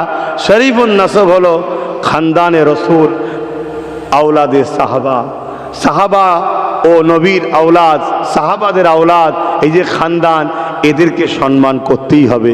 কেন আপনার ছেলেকে যদি আঘাত দিলে আপনার গায়ে লাগে, যে আমার নাতিকে কেন বললি, আমার পুতাকে কেন বললি, যদি আপনার গায়ে লাগতে পারে, তা সাহাবাদের খানদান, নবীর খানদানকে বললে ওখানে আঘাত লাগতে পারে। তাই ওখানে আঘাত, ওটা রেড জোন, ঈমান চল যেতে পারে। তাই শরীফুন নাসবদে ঘরে সম্মান করতেই হবে। এটা কার হুকুম? আমার আব্বা, আমার রাসূলের কথা। কার কথা? বেশি দূর যেতে হবে না। যদি বড় বড় হাদিসের কিতাব পড়তে নাও পারেন, মুফতি আজম মেজর হুজুর পীর কেবলার লেখা পড়ুন। হুজুরের কিতাবের মধ্যে লিখে দিয়েছে, হাদিসটাকে তুলে দিয়েছে, মানে হুজুরের কিতাবে হাদিসকে দিয়ে বিস্তারিত লিখেছে, পড়ুন। তাহলে আজকে কি পরিকল্পনা চলছে? তাহলে বলুন, কেউ আজকে ক্ষমতার জোরে আমার ইসলামের মসজিদ মাদ্রাসা মিটাতে চাইবে, আমি কি তার প্রতিবাদ করব না? কি গো মুরব্বী, বলবে তো হ্যাঁ কি না বলবে তো? ও চাচা, ঘুমোচ্ছেন নাকি? এই তো সবে 10টা বাজে নাকি? ওরে বাবা, ঘড়ি কোথায় গেছে? তাই বলি 10টা 40 হয়ে গেছে তো। বলেন প্রতিবাদ হবে না হবে না? এটা দায়িত্ব আছে না নাই? জাতিকে সজাগ করানো দরকার আছে না নাই? পাশাপাশি যখন তার বিরুদ্ধে যে আইন তৈরি করে মসজিদ মাদ্রাসা মিটাতে চাইছে, তার বিরুদ্ধে বলতে গেলে আবার যদি কোনো চুনোপুটি এনে তার যদি কষ্ট হয় যে বলা যাবে না, বললে আমি বড় দুশ্মন হব, তাহলে এরও বিরুদ্ধে মানুষকে সজাগ করানো দরকার আছে না না?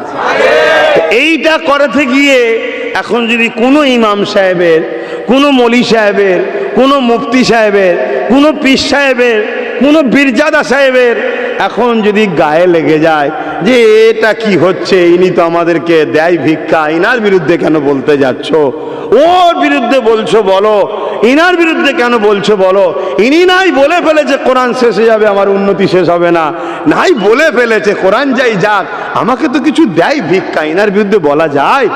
তাহলে আব্বাস সিদ্দিকী কি বলা অপরাধ করে ফেলছে? এটা আওয়াজটা ঠিক পাচ্ছি না,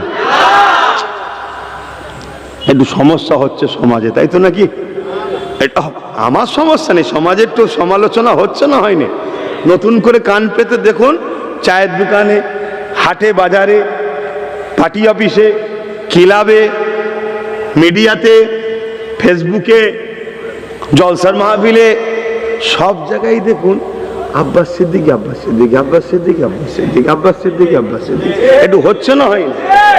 সে পক্ষে হোক আর বিপক্ষে হোক, একটু হচ্ছে না হয়নি? হ্যাঁ, কেন হচ্ছে জানেন তো? কেন হচ্ছে এটাই বুঝতে হবে। আহা, দুনিয়া দুদিনের জন্য এত কিছু করে ফেললাম, দুনিয়ার গাড়ির জন্য, দুনিয়ার বাড়ির জন্য, দুনিয়ার আরাম আয়েশের জন্য, দুনিয়ার জমি জায়গার জন্য আজ আমরা আল্লাহ আল্লাহ রসুলকে ভুলে গেলাম। এ যুবকের হালাল পয়সায় গাড়ি চাপা নিষেধ নাই, হালাল পয়সায় গাড়ি বাড়ি বানানো নিষেধ নাই, হালাল পয়সায় আরামে ঘুমানো নিষেধ নাই, একটা কেন দুটো এসি লাগাতে পারেন, কোনো নিষেধ নাই। কেন? আল্লাহ দিয়েছে ভোগ করার জন্য, কেন করবেন না? তবে হালাল পয়সায় করতে হবে, অবৈধ পয়সায় করলে হবে না, দিনকে বিক্রি করলে হবে না, দিনের ক্ষতি করে করলে হবে না। আজ বড় দুঃখ লাগছে, আমার বিরুদ্ধে উলামারা কথা বলছে, কিন্তু এই উলামাদের মুখ থেকে একবারও শোনা যাচ্ছে না ধর্ম যার উৎসব তার, ধর্ম যার উৎসব তার, ধর্ম যার উৎসব তার। এই কথাটাই উলামা কোনোর মুখ থেকে, ওই বক্তা কোনোর মুখ থেকে, ওই মলি সাহেব, ওই পীরজাদা পীর সাহেবের মুখ থেকে একবারও শোনা যাচ্ছে না যে বাবারা খবরদার বাবা, ধর্ম যার উৎসব সবার, এই কথাটা মেনে নিলে বাবা ঈমান চলে যাবে। এটা তাগুদি শক্তিদের একটা পরিকল্পনা, ইসলাম বিদ্বেষীদের একটা পরিকল্পনা। তোমাকে আমাকে ছলে বলে কলে কৌশলে এমন কিছু কথা বলিয়ে নিচ্ছে যে কথাগুলোর মধ্যে কুফুরি রয়েছে, শিরকি রয়েছে। এই কুফুরি শিরকি কথা বলে ফেললে বাবার ঈমান চলে যাবে। এই কথা তো একবারও কেউ বলছে না, বলছে? আজকে বলো, আমি যদি তোমায় বাঁচাই যে বাবা বলিস না, তাহলে তোমার দুশ্মন আমি? হ্যাঁ, আজকে হচ্ছে না হয়নি? ধর্ম যার যার উৎসব সবার, এই কথাটার মধ্যে ঈমান চলে যাবে। শুনছেন? এবার আব্বাস সিদ্দিকী এই যে বললো ঈমান চলে যাবে, অনেক তো আলেম ওলামা মুফতি মৌলানাকে যারা এই কথা প্রচার করছে তাদের পক্ষ থেকে ভাড়া দিয়ে রাখা আছে না নাই?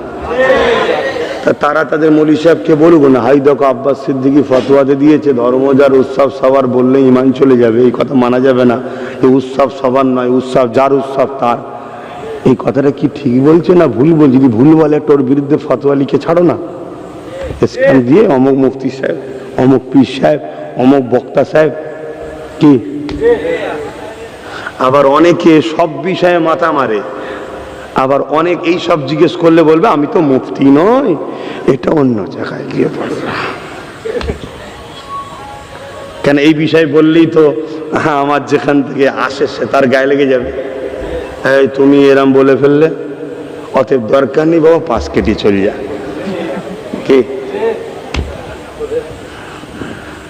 আজকে নিয়ত করি ঘর থেকে বেরিয়েছি, বলবো না, আবার বলে ফেললাম। না না, অনেক বলেছি, শোনার হলে সব শুনে নাও। যখন ওয়াকফ কালা কানুন তৈরি হলো, তখন আমি তো ভেবেছিলাম যে ওয়াকফ লিও আর কিছু বলবো না, কেন তার আগেও 7-8 বছর ধরে ওয়াকফ বাঁচাও লড়ছি, তাই তো নাকি? তারপরে যখন আইন হয়ে গেল, আমি যা বলেছিলাম একদিন তোদের থাকবে না, প্রত্যেকে যে যার এলাকার মসজিদ মাদ্রাসাগুলো দেখো সব রেড কালি পড়ে গেছে, তার মানে 1 নম্বর খতিয়ানে চলে যাচ্ছে। 1 নম্বর খতানো সরকারি সব হয়ে যাচ্ছে। তাহলে সরকারি যখন হয়ে যাবে, আপনার মসজিদটাও চলবে সরকারের ইশারায়। আপনি ফজরের বেলা আজান দিতে পারবেন না, প্রথমবারই আপনাকে পুরো বলবে না যে সব মসজিদ ভেঙে দাও, না, সব একবারে বলবে না। অত পাগল ওরাও নয়, ওরাও বোঝে, সব একবারে বললে এক্ষুনি একদম ডাইরেক্ট অ্যাকশন শুরু হয়ে যাবে। প্রথমে ঐতিহাসিক গুণ ধরবে, ঐতিহাসিক 400 বছর 700 বছর 800 বছরের গুণ প্রথম ধরবে। তারপরে কি বলবে, এক কাজ করো, ফজরের আজানটা ওই সকাল 9টার দিক করে দেবে, 10টায় নামাজটা করবে। আমার কথাই তো আপনারা হাসছেন। যদি বেঁচে থাকি, আর বেঁচে থাকেন, বেশি নয়, 2-5-10 বছর পরে হয়তো হতে পারে, কথা বুঝে আসি। যদি বেঁচে থাকেন, দেখবেন কি আছে। বিগত দিনও হেসেছিল অনেকে, আমি যখন বলেছিলাম মসজিদের সামনে যাবি, AK-47 দাঁড়াবে, পাছা লাল করে দেবে, ও শুনে অনেক হেসেছিল। কিন্তু আজকে হচ্ছে না, হয় না? হ্যাঁ হচ্ছে। ঈদের নামাজ পড়েছে 50 বছর, পড়তে গেছে যে যাওয়ার আগে, এরা তো গেছে ফজর, তার আগে থেকে সব এসে দাঁড়িয়ে আছে, পুরো ঘিরে 400-500 একদম ফোর্স। কি খবর, কিছু হয়েছে নাকি? বলছে মসজিদ কেস চলছে, নামাজ হবে না ঈদগাহ। তার মানে বলছে এটা 1 নম্বর খতিয়ানে চলে গেছে, এটা মামলা চলছে। কে মামলা করেছে? এই কি একটা নাম বলে দিলে, এখন পরে খুঁজবি আর করি, পরের কথা, নামাজ হবে না। এই হট্টগোল, হাত গুটোচ্ছে, হবে না। তার মানে যেই বলে যে হবে না, তার মানে অমনি দিয়েছে পাচাই, উরি বাবারি, মেরে ফেললি, ছোট ন্যাস তুলে ছুটছে। কার কাছে যাবি? কেউ তো নেই আমাদের, না নেতা আছে, না মন্ত্রী আছে, কেউ নেই। কার কাছে যাবি? হুজুর মেরেছে। হুজুর বলছে আমি দোয়া করছি বাবা, ঠিক হয়ে যাবে তো।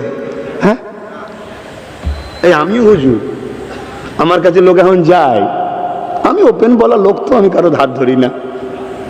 হুজুর আমার মেয়ের বিয়ে হবে, আমি দোয়া করছি বাবা, হয়ে যাবে তো বিয়ে। ও এসছে কিছু নিতে, হুজুর আমার ছেলের চিকিৎসা হবে। আগে দিতাম, আগে সব দিতাম, এখন বন্ধ করে দিয়েছি। ওপেন বলছি, বন্ধ করে দিয়েছি। এবারে আপনি যা ফতোয়া দেবেন দেন না, অসুবিধে নেই। হুজুর আমার ছেলে বিমারে পড়েছে, একটু দিতে হবে। আমি যখন দোয়া করছি, আল্লাহ তোমার ছেলে সুস্থ করে দিকে। ও কি খুশি? কথা বলছেন না কেন? ওর দোয়াও দরকার ছিল, একটু দাওয়াও দরকার ছিল। হুজুর যদি 200-500 দিত, 1000 দিত, কাজেও লাগতো না। এই হুজুর কি টাকা চার্জ করছে নাকি? দেবে, এটা হুজুরের কাজ। তোর ছেলের চিকিৎসা হবে হুজুরের দেখার কাজ, তোর মেয়ের বিয়ে হবে হুজুরের দেখার কাজ, আর না যেখানে ট্যাক্সের টাকা আছে নেতাদের কাজ। কার কথা বলেন? একজন এসেছে, 2টো কিডনি খারাপ, 2টো কিডনি খারাপ। যদি শোনে গতকালকেই এসছিল, গতকালকে শুক্রবার ছিল তো, হ্যাঁ এসছিল, আজকে শনিবার, ঠিকই তো। যেই বলেছে 2টো কিডনি খারাপ, কিছু যদি সাহায্য করেন। আমি শুনেছি বলছে, আমি ওর পেটে হাত বুলিয়ে ফু দিচ্ছি। আমি যা বাবা, দোয়া করে দিলাম। হ্যাঁ দোয়ার দরকার আছে, কিন্তু এসছে কি করতে? যে হুজুর যদি 2-5 হাজার টাকা দেয়, কি এরকম সবাই যদি একটা অপারেশন হবে তো, এই আমি খুঁজে পাবো পার মাসে 3-3.5 লক্ষ টাকা তোমাদের এই পাশে খরচ হচ্ছে এখন, বুঝতে পারছেন না? এখান থেকে পড়ি যদি 10টা ছেলেকে ডাক্তার করে দিই, 10 কোটি টাকা দান করার থেকে ভালো না খারাপ? কথা বলে। হ্যাঁ, এটা তৈরি করছি। ওই জন্য বাবা, তোর ডাক্তারখানা, তোর রোগ তুই দেখবি, যখন নেতাদের কাজ, আমার নয়। তোর যদি গরিব বাচ্চা থাকে, আয়, আমি পড়াবো। ওটাও নেতাদের কাজ, করছে না, কিন্তু আমি করব এই জন্যে, কেন এইটা তৈরি হলে একটা বিরাট সমাজ তৈরি হবে। কথা কিছু খারাপ লাগলো নাকি? লাগলো, অসুবিধা নেই বাপ, আমি যখন করি সত্য কথা, আপনাকে দেখে নুকিয়ে লেগে কি লাভ? আল্লাহ তো সব দেখে লিচ্ছে, আব্বাস সিদ্দিকী দিচ্ছে না। কি লোক এলে আব্বাস সিদ্দিকী বলছে দোয়া করছি, কেন? তোরাই তো বলি হুজুরের ছেলে এইসব কথা বলবে কেন? তাহলে হুজুরের ছেলে দোয়া করবে, দোয়া করে দিচ্ছিলে না? কি ফোন করছে, হুজুর ঈদগায় ঢুকতে দেয় না, আমি দোয়া করছি, হয়ে যাবে তো? হুজুর রাস্তায় গাড়ি ধরেছে, এই ফুরফুরা থেকে যাচ্ছিলাম, হুজুর এই যে তাবিজ করে গেলাম, ওই যে দিলাম হুজুর, আচ্ছা বাবা দোয়া করছি, হয়ে যাবে তো? তাহলে আমি হুজুর দোয়া করছি ঠিক আছে, কিন্তু আমার পাশে গোটা 50টা রাখা আছে। এই ঠিক আছে, কোথা বাবা? অমুক জায়গায়। ঠিক আছে দাঁড়াও, এক্ষুনি তোমার নম্বর দিচ্ছি, একজন ফোন করবে। একটা নেতা আমাদের জানাশোনা আছে, সে আমাদের কথা বুঝে আসছে তো নাকি? আমাদের ছেলে, আমাদের ঘরের ছেলে, আমাদের নবীর উম্মত, সে নবীর দিবান আছে, কারো তলাই নেছে। সে ফোন করবে তখন, আমি বলছি এমপি সাহেব, এমএলএ সাহেব, মন্ত্রী সাহেব, কি হয়েছে? কি সমস্যা হয়েছে? জি স্যার, জি স্যার, জি স্যার, ও স্যার দেখুন দেখছি স্যার। কি শুনবে না শুনবে না? আর আমি যদি কোনোদিন পুলিশকে ফোনও করি, পুলিশ কি বলবে? আচ্ছা ঠিক আছে দেখছি বলে ফোনটা কেটে দেখে বলবে 1000 জি চেয়ে থাকে 2000 দে, কেস জন্ডিস হয়ে যাবে। কথা আমি ভুল বলছি নাকি? তাহলে আমাকেও দরকার আছে, ওইটাও দরকার আছে না? না, কিন্তু মাথায় ঢুকছে এরা দালালিটাকে এত পছন্দ করলিল কেন? এরা দালালিতে পাগল হয়ে আছে। তারপরে এখন আবার কোন জায়গায় চলে গেছি, আমাদের দিনকে ক্ষতি করতে চলেছে। যেমন আর একটা বলবো, আমি তো নিয়ত করেছিলাম বলবো না, বলে ফেলছি কেন? না আসেন, আরো উলামারা আছে হজ করবে। আমার চাচা জান আসবেন, পীর আল্লামা ইব্রাহিম সিদ্দিকী আল কোরাইশি হুজুর কেবলা, তিনার দাওয়াত আছে, তিনি আসবেন। ও কি হচ্ছে এদের টার্গেট? এখন ফুরফুরাটাকে মিটিয়ে দেবো কেন? আরএসএস যতই শক্তিশালী হোক, ফুরফুরা না মিটলে অসুবিধা আছে। শুনছেন না শোনেন? আচ্ছা ফুরফুরা কেমন টার্গেট? বন্দুক রেখেছে আব্বাস সিদ্দিকীর কাঁধে, আরো কোনো পীর সাহেব পীরজাদার কাঁধে। কথা বুঝছেন না? বোঝেন না? গালিগালাজ হচ্ছে, এটা আলাদা জিনিস, কিন্তু মূলত কাঁধে রেখে পুরো ফুরফুরাকে টার্গেট করা হচ্ছে। আমাদের হুঁশ নাই, আমরা ভাবছি আব্বাস সাথে লড়াই হচ্ছে, তো অমুক সিদ্দিকীর সাথে লড়াই হচ্ছে, অমুক পীর সাহেবের সাথে লড়াই হচ্ছে। না রে বুকা, এটা পেয়ে গেছে হাতের গোড়ায়। আব্বাস সিদ্দিকী কিছু বলেছে, টক্কর ধরে নিয়েছে, অমুক সিদ্দিকী কিছু বলেছে, টক্কর ধরে নিয়েছে। এদের মূলত টার্গেট ফুরফুরাকে মিটানো। না হয় বলে ফুরফুরায় জঙ্গি ট্রেনিং হয়। জঙ্গি ট্রেনিং মানে তোরলপুরের লোকেরা বাদ যাবে? তাহলে কাল তো তোমাদেরও তুললে যাবে, তোরা বলিস নি কেন? আমি কি বলছি শুনছেন? এদের টার্গেট অনেক আগে। এই তোমাদের পাশে মুন্সিরহাটে এসে দাঁড়িয়ে কি বলেছিল শুনুন?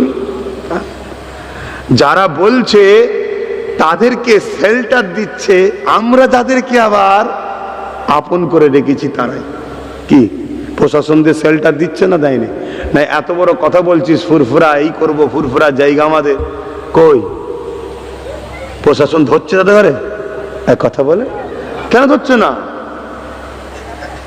আর যখন এত বড় কথা বললো, আমরা যারা এসে গেলে দাঁড়িয়ে যাই, মাইক নিয়ে তারই প্রশংসা করি, কই আমরা তো একবার ফোন করে বলতে পারছি না যে এত বড় কথা বলছে, আপনার রাজ্যে আপনার পুলিশকে ধরছে না কেন? শুনছেন না শোনেন? সব খেতে ব্যস্ত, কথা বলার সময় নেই। হ্যাঁ আছে আমার দাদা পীরের আওলাদ সিলসিলা আলেম উলামা হকবাদী বলনেওয়ালা আছে না? নাই? যারা আছে আল্লাহ তাদের নেক হায়াত দারাজ করুক, সুস্থ রাখুক, ভালো রাখুক, আরো বেশি বেশি করে বলার তৌফিক দিই, বলুন আল্লাহুম্মা আমিন। এবং রিসেন্ট দেখছি অনেক ইমাম ভাইরা, অনেক উলামা ভাইরা আজ দিনের স্বার্থে তারা হক কথা বলতে শুরু করেছে। তারা চুপ নাই, তারা কথা বলছে, তারা বুঝতে পেরেছে যে আমরা ভুল করেছি। আমাদেরকে কাগজ চেয়েছিল, দিয়ে দিয়েছি, সে কাগজ এখন লাল কালি হয়ে গেছে, এখন তারা মুখ খুলছে। যাক, আমি মনে করি লাল কালি হোক আর ব্লু কালি হোক, যদি উলামা ভাইরা, ইমাম ভাইরা আমরা যদি সংগঠিত ঐক্য হতে পারি, আরে ব্রিটিশ দিল্লি থেকে লাহোর পর্যন্ত প্রত্যেকটা গাছে আলেমদের ঘরে ঝুলিয়েও ব্রিটিশ কিন্তু ভারতে থাকতে পারেনি।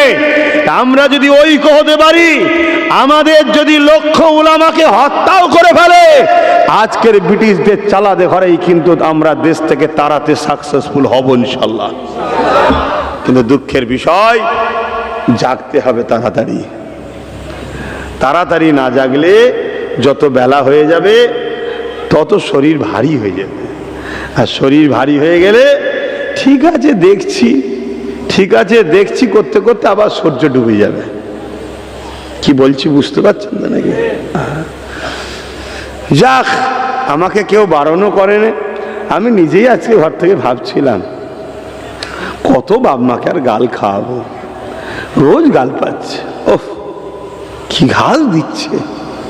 কি অপরাধ করেছি রে, কি অপরাধ করেছি, কেন গাল দিচ্ছি? ইসলামের পক্ষে কথা বলছি, কিন্তু মনে রাখবেন কোনো অমুসলিম নয়, অমুসলিম নয়, এটা একটা বোঝার বিষয়। অমুসলিমরা নয়, তারা এইসব খেয়ালি, তারা জানে দায়ে হোক আর বাঁয়ে হোক, সামনে হোক পিছনে হোক, যেই থাকুক আমাদের লোক, তো ওসব টেনশনে তারা নেই। এরা চিন্তা করছে আমরা খাবো কি। শুনছেন তো নাকি? গালি গালাজ করছে, গালি গালাজ করছে। কেন চলাই না, আমরা এক জায়গায় হয়ে যাই, এখানে চলে আয়, এখানে কাজ কর না, করে ভালোভাবে চল। কি না, আল্লাহ যদি কারো কপালে হিদায়েত না দেয়, সেই হিদায়েত হতে পারবে না। আসুন, দিনের আগে কেউ নয়, বাপও নয়, মাও নয়, পরিবারও নয়, সন্তানও নয়, ভাইও নয়, আল্লাহ ও রসুলের আগে কেউ নয়। ঠিক তো নাকি? যদি আপনাকে আল্লাহ পরীক্ষা নেয়, আল্লাহ ও রসুলের সঙ্গে টক্কর হচ্ছে দিনের সঙ্গে, এই কোনো দুনিয়ার কোনো কারো সাথে, আপনি যদি আল্লাহ রসুলকে ভালোবাসেন, তাহলে দুনিয়ার জালিমকে ছেড়ে আল্লাহ রসুলের পক্ষে আপনাকে দাঁড়াতে হবে। তবেই হলো ইমান, তবেই কি ইমান। নচেত আপনি যেই হন, দুনিয়ায় হয়তো আপনার সামনে কেউ কিছু বলবে না, দুনিয়ায় হয়তো আপনাকে লোক সাধারণ মানুষ চিনতে পারবে না, মৌলানা সাহেব, পীর সাহেব, মলি সাহেব, ইমাম সাহেব বলে হয়তো তকবীর দিয়ে চলে যাবে। কিন্তু মনে রাখবেন, আপনার আখেরাত বরবাদ হচ্ছে। কেন? এখন দিনকে এরা মিটাতে শুরু করেছে, এরা ইসলামকে মিটাতে শুরু করেছে, এরা আমাদের কওমের যুব সমাজকে এতদিন খেলা মেলার নামে গানে যাত্রায় নিয়ে যে কাবিরা গুনাহগার করছিল, এখন বিজয়া অনুষ্ঠানের নামে মুশরিক বানাচ্ছে। চলো মুফতি মাওলানার কাছে ফতোয়া লাও, বিজয়া অনুষ্ঠানে গিয়ে আনন্দ ফুর্তি করলে ইমান থাকে কি? দেখো, শুনছেন না শোনেন না? তাহলে এই জায়গায় যদি আমি আমার জাতিকে না বুঝাই, আমার কওমকে না বুঝাই, তাহলে কিয়ামত দিন আল্লাহ আমায় ধরবে না? আর তুই বললি নি কেন? তো বাপ, কারো পিছনে হয়তো অনেক কেউ আছে, হয়তো ভাবছে আমার অমুক সাহেব আছে, আমার অমুক সাহেব আছে, আল্লাহকে বল দিলে হয়তো ছেড়ে দেবে, হতেও পারে ভাই, আমার জানা নাই। কিন্তু আমি এইটুকু জানি, যদি নবীকে সত্যি ভালোবাসি, নবীর ভালোবাসার উম্মতকে গুনাহ থেকে বাঁচাবার তো চেষ্টা করতেই হবে। তারপরও গুনাহ যদিও করে ফেলে, আল্লাহ পাক বলেছেন মাফ করে দেবেন। মওলা আলী বলেছেন, পাপ যদি করিস হয়ে যায়, সঙ্গে সঙ্গে সমপরিমাণ নেকিও করে ফেল। কেন? কিয়ামতের দিন ওজন যখন হবে, সমান হলে আল্লাহর রহমত, আমার নবী পাক কলেমার টুকরা দিয়ে নেকির পাল্লা ভারী হয়ে যাবে। জোরে বলুন সুবহানাল্লাহ। কিন্তু বেঈমান কাফের মুশরিক যদি হয়ে যায়, এই যে জন ছেলে, এরা কি ভাববে? এরা ভাববে দলীয় ব্যাপার, চ না একটু যায় আনন্দ করি। আর এই দলীয় ব্যাপারে তুই খেলা করছিলিস, গেলে হয়তো গুনাহ হতো, মেলা করছিলিস গুনাহ হতো, ফাংশন দিছিলিস গুনাহ হতো, কাফের মুশরিক হতিস না। কিন্তু এবার কি করছে? বলো বলো বলো, আমি কি বলা ভুল করছি? হ্যাঁ জানি, এগুলো বলাতে আমার উপরে প্রচুর চাপ, প্রচুর বাধা, প্রচুর রকম দিক দিয়ে, গাল থেকে শুরু করে নোংরা নোংরা কমেন্ট থেকে শুরু করে কথা বুঝে আসছে। তারা আবার আমার ফুরফুরা তো অনেককে দেখা যায়, অনেকের সাথে উঠা বসা করে দেখা যায়। ওপর দিকে থুতু ফেললে গায়ে পড়ে যাবে, তো তাই যতটা পারি একটু দূরে থাকার চেষ্টা করি। এটা অনেক আগে থেকেই খসলত দেখেছেন তো নাকি, একটু দূরে থাকি। আমি তো এতটুকু জানি এরা এত সাহস পাচ্ছে, আপনজন সাথ না দিলে এত সাহস পেত না। তবে আমার ভালোবাসার মানুষদের ঘরে প্রত্যেক জায়গায় বলেছি, আজও বলছি, যদি কোনো একদিন কাউকে প্রমাণ হয় তোমরা সাধারণ মানুষ কোনো আলেম ওলামা পীর পীরজাদাকে নোংরা কথা বলেছো, গালিগালাজ করেছো, আমার দরবারে যদি দেখতে পাই, আমি ওপেন বলে যাচ্ছি, তাকে আমি দরবার থেকে দূর দূর করে বার করে দেবো। কারণ আমার ভালোবাসার মানুষদের আমার বলা আছে, যাকে দেখবে ভুল রাস্তায় চলছে দূরে সরে যাও, তার সমালোচনা তুমি আম মানুষ করতে যেও না, তুমি তার সাথে যেও না, তার কাছে যেও না, তাকে এনো না, তার দরবারে যেও না, তার মুখ দেখো না, তার সঙ্গে ফোনে কথা বলো না, তাকে তোমার বাড়িতে নিয়ে যাও না। সে মলি সাহেব, বক্তা সাহেব এমনি ঠান্ডা হয়ে যাবে। শুনছো তো নাকি? কিন্তু দুঃখের বিষয়, আমি আব্বাস সিদ্দিকী লড়ছি আল্লাহ রসুলের দিনের জন্য, আজ তুমি লড়ছো কার জন্যে? দুনিয়ার তথাকথিত জালিম, অত্যাচারী, স্বৈরাচারী নেতাদের পক্ষ থেকে, সে সেন্টারে হোক আর রাজ্যে হোক, এরা দিনের ক্ষতি করছে না করে না? সেই জায়গায় তোমাদের তো একটু ভাবা দরকার। কাকে গাল দিচ্ছ, কার বিষয়ে কথা বলছো, একটু ভাবা দরকার। কিন্তু দুঃখের বিষয়, ভেতরে যখন হারাম ঢুকে যায় আর ইমানটা যখন বেরিয়ে যায়, তখন তার মধ্যে ভালো মন্দ আর জ্ঞান থাকে না। যাক, আল্লাহর কাছে দোয়া করি, এর পরও আমার কওমের যারা ভুল পথে আছে, হাজারো যদি গাল দিয়েও থাকে, আল্লাহ তাদেরকে হিদায়েত করেন। বলুন আল্লাহুম্মা আমিন। আরো জোরে বলুন আল্লাহুম্মা আমিন, আরো জোরে বলুন আল্লাহুম্মা আমিন। আর যদি হিদায়েত কপালে না থাকে, আল্লাহ এই জালিমদের বিচার যেন করে। বলুন আমিন। শেষ কথা আমি আবার বলছি ভাইদেরকে, শিরক করো না, শিরক করো না, শিরকের অনুষ্ঠানে যেও না, শিরকের উৎসবে যেও না, শিরকের সঙ্গে জড়িত দূর দূর থেকে কোনো কাজের সঙ্গে সম্পর্ক রেখো না। আল্লাহ দোহাই দিয়ে বলছি, একটা মানুষ যদি সারা জীবন মদ খেয়ে নামাজ কাজা করে, কাবিরা কাবিরা গুনাহ করো, যদি মরে, এরপরও ওই বান্দা কিয়ামতের দিন আল্লাহ দয়াতে নাজাত পেতে পারে। কথা মাথায় ঢুকছে না? ঢোকে না? আমার বলার ক্ষমতা নেই যে ও নাজাত পাবে না, এটা বলার ক্ষমতা না। এখানে আল্লাহ বলেছে আমার বান্দার সঙ্গে আমি বুঝে নেবো। শুনছেন তো? নাই। কিন্তু সারা জীবন ইমামতি করেছে, ভালো কাজ করেছে, সব মান ভালো কাজ করেছে, কিন্তু একটা শিরকের সঙ্গে যদি জড়িয়ে যায়, ওর মাফ নাই। শুনছেন তো নাকি? বিরক্ত লাগছে নাকি?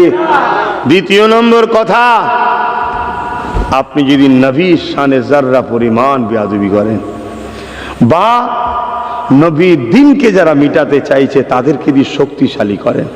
মিশকা শরীফের হাদিসে আছে, বেশি দূর টাইটেল মাদ্রাসা নয়, মিলিয়ে নাও, কেউ জালিম জানার পরও যদি ওই জালিমকে কেউ সহযোগিতা করে, ওই জালিমের সাথ দেয়, সেই ইসলাম থেকে বেরিয়ে যায়।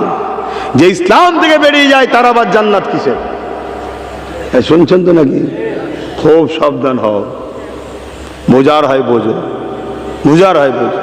হ্যাঁ, কাল ভালো ছিল ভালো বলেছি, আজ খারাপ হয়েছে খারাপ বলতে হবে। কাল মসজিদ ছিল দান করেছি, আজ দখল হয়ে সেটাকে সিনেমা হল করে দিয়েছে জালিমরা, এখনো দান করবো নাকি? রোমে যত বড় বড় সিনেমা হল, থিয়েটার হল রয়েছে, সব একদিন মসজিদ মাদ্রাসা ছিল, আজ সেগুলো অফিস, আলাদা সিনেমা হল, থিয়েটার হল হয়ে গেছে। যে দান করবেন নাকি? তাহলে কালকেও ভালো ছিল, আপনিও ভালোবেসেছেন, আব্বাস সিদ্দিকও একটু হলেও খবর পিছনে লাও, বলেছি ভালোকে ভালো বলেছি। কিন্তু আজ যখন তার মুখোশ সরে যে মুখ বেরিয়ে পড়ছে, তখন আর তো ভালো বলা যাবে না। কাল তুমি আমার রুজি কেড়েছো, চাকরি কেড়েছো, শিক্ষা কেড়েছো, চলো লড়াইয়ের মধ্যেও তারপরেও চলো, কি করা যাবে, যতটা পারা যায় মিলেমিশে। কিন্তু আজ দেখছি তুমি আমার তো ঈমান কাটছো, তুমি তোমার দিনকে মেটাতে চাইছো, তুমি তোমার মসজিদ মেটাতে চাইছো, যারা মিটাচ্ছে তাদের পক্ষে তুমি সাথ দিয়ে আমাদেরকে বলছে ওদের বিরোধী করা যাবে না। তাহলে বলো আর কি মেনে নেওয়া যেতে পারে? বলে সেই জায়গায় জাতিকে সজাগ করানোর জন্য প্রতিটা মসজিদের ইমামকে কথা বলা দরকার। কে বলবে না বলবে তার বিষয় সে জবাব দেবে। প্রতিটা খানকায় প্রতিটা পীরজাদাকে কথা বলা দরকার। কে বলবে না বলবে তার বাবা সে জবাব দেবে। প্রতিটা জলসাই বলা দরকার আলেম উলামা বক্তাদের। কে বলবে না বলবে তার বিষয় তার জবাব দেবে। আমি আব্বাস সিদ্দিকী তাই বলার চেষ্টা করি, তাই আজও বলে যাচ্ছি, বাপ ইসলামের দুশ্মনদের সাথ দিলে ঈমান থাকে না। কেন সাথ দিয়া মানে সাপোর্ট করা, সাপোর্ট করা মানে শক্তিশালী করা। তুমি ইসলামের দুশ্মনকে শক্তিশালী করছো যাতে সে শক্তি ইসলামকে মিটায়, তুমি মিটানোর সঙ্গে সাথ দিলে তুমিও মিটাচ্ছ। যাক, কথা অনেক, আমার পরে মনে হচ্ছে আরও উলামা আছে, তারা আলোচনা করবেন। আমি সংক্ষেপ করছি, চাচাজান হুজুর আসবেন, পীর আল্লামা শাহ সুফি ইব্রাহিম সিদ্দিকী হুজুর কেবলা। ওই বয়স্ক মানুষ কি গাল দিচ্ছে, তেনাকেও গাল দিচ্ছে। আপনারা সব দেখছেন তো নাকি, একটা অত বড় বয়স্ক মানুষকে। আবার কত কি চলছে, মানুষের কণ্ঠকে এখন ডুপ্লিকেট করা যায় না, যায় না? কথা বলো, সব কিছু করা যাচ্ছে। সেই করে একটা, আমার বয়স হুজুরের কথা আমি জানি না, তারপরও আনুমানিক মনে হয় তো 60+ হয়ে গেছে। হ্যাঁ, তাহলে সেই সব মানুষের কি নোংরা নোংরা কথা সমাজে ছড়াচ্ছে। একটাই লক্ষ্য, আমার বাড়ির যদি 2টো লোক খারাপ হয়, বাকি 50টার উপরে ডাউট হতে পারে না, পারে না? এই 2টো যদি খারাপ হয়, বাকিগুলো কোন সার ভালো হতে পারে?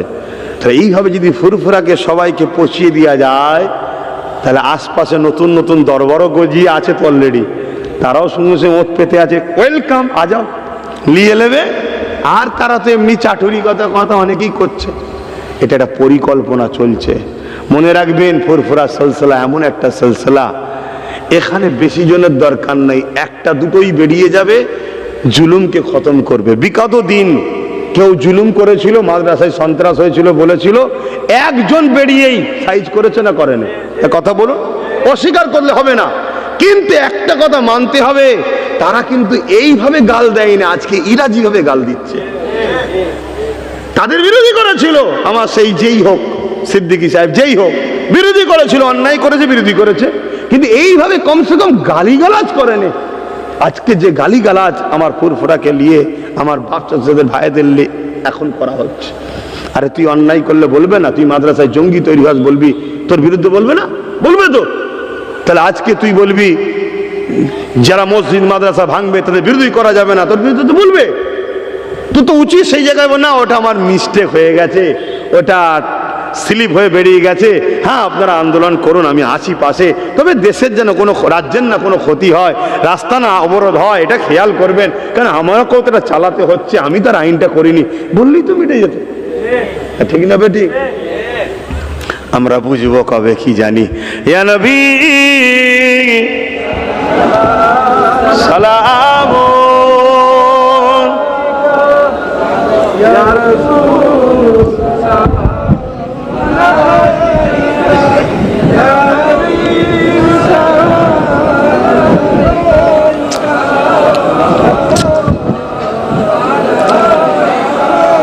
আচ্ছা, একটু আগিয়ে গিয়ে আসেন না। আর রাস্তায় আপনারা এখনো আসবেন না, রাস্তা থেকে একটু ভেতরে ঢুকে আসেন, আমিও তো একটু দোয়া করব, তারপর আরো আলোচনা হবে। আগিয়ে আসেন, কেন ফাঁকা করে রাখছেন? যেসব জায়গা কোনো ফাঁকা আছে, ফাঁকাটা পূরণ করুন, কত শুনতে হয়। আর যদি ভালো না বাসেন, আমি ওপেন বলছি, আসবেন না, আসবেন না। আপনি আপনার ভালোবাসা গেলে থাকেন না। সবার কাছেই যে আব্বাস সিদ্দিকী প্রিয় হবে আর সবাই যে আব্বাস আব্বাস করবে, এটা দুনিয়ার নিউ সিস্টেম নয়। যিনি স্রষ্টা তিনার সব্বাই হয়নি, তো আমার সব্বাই হবে কি করে? কি সবাই আল্লাহকে মানে নাকি? জিনার কোনো চরিত্রে বা লাইফে কোনো দাগ নাই, চাঁদের দাগ আছে, জিনার কোনো দাগ নেই, সেই নূর নবী সবাই হয়েছে নাকি? তাহলে আমার হবে কি করে? জবানার মুজাদ্দেদ দাদা হুজুরকে সবাই মানে নাকি? তাহলে আমাকে সবাই মানবে কি মানে আছে? কিন্তু আমার বক্তব্য মুনাফিকি না হয়। আপনি ভালোবাসলে থাকুন, না ভালোবাসলে আপনি আপনার রাস্তায় থাকুন। কি আমার 10টা থাক, 10টা নিয়ে আমি খুশিতে চলি। আপনি যাকে ভালো লাগে তার সাথে থাকুন, সেও কমসে কম নিরাপত্তায় সুস্থ থাকবে, যে যাক আমার সাথেই আছে, অন্য আব্বাসের কাছে যাই না। আর না, সেও তো টেনশনের মধ্যে আছে যে হয় চলে গেল না কি রে বাবা। তাহলে আপনার ভালোবাসাকেও তো কষ্ট দেওয়া হচ্ছে। এটা আমি পছন্দ করি যে যাকে ভালোবাসেন তার সাথে থাকুন।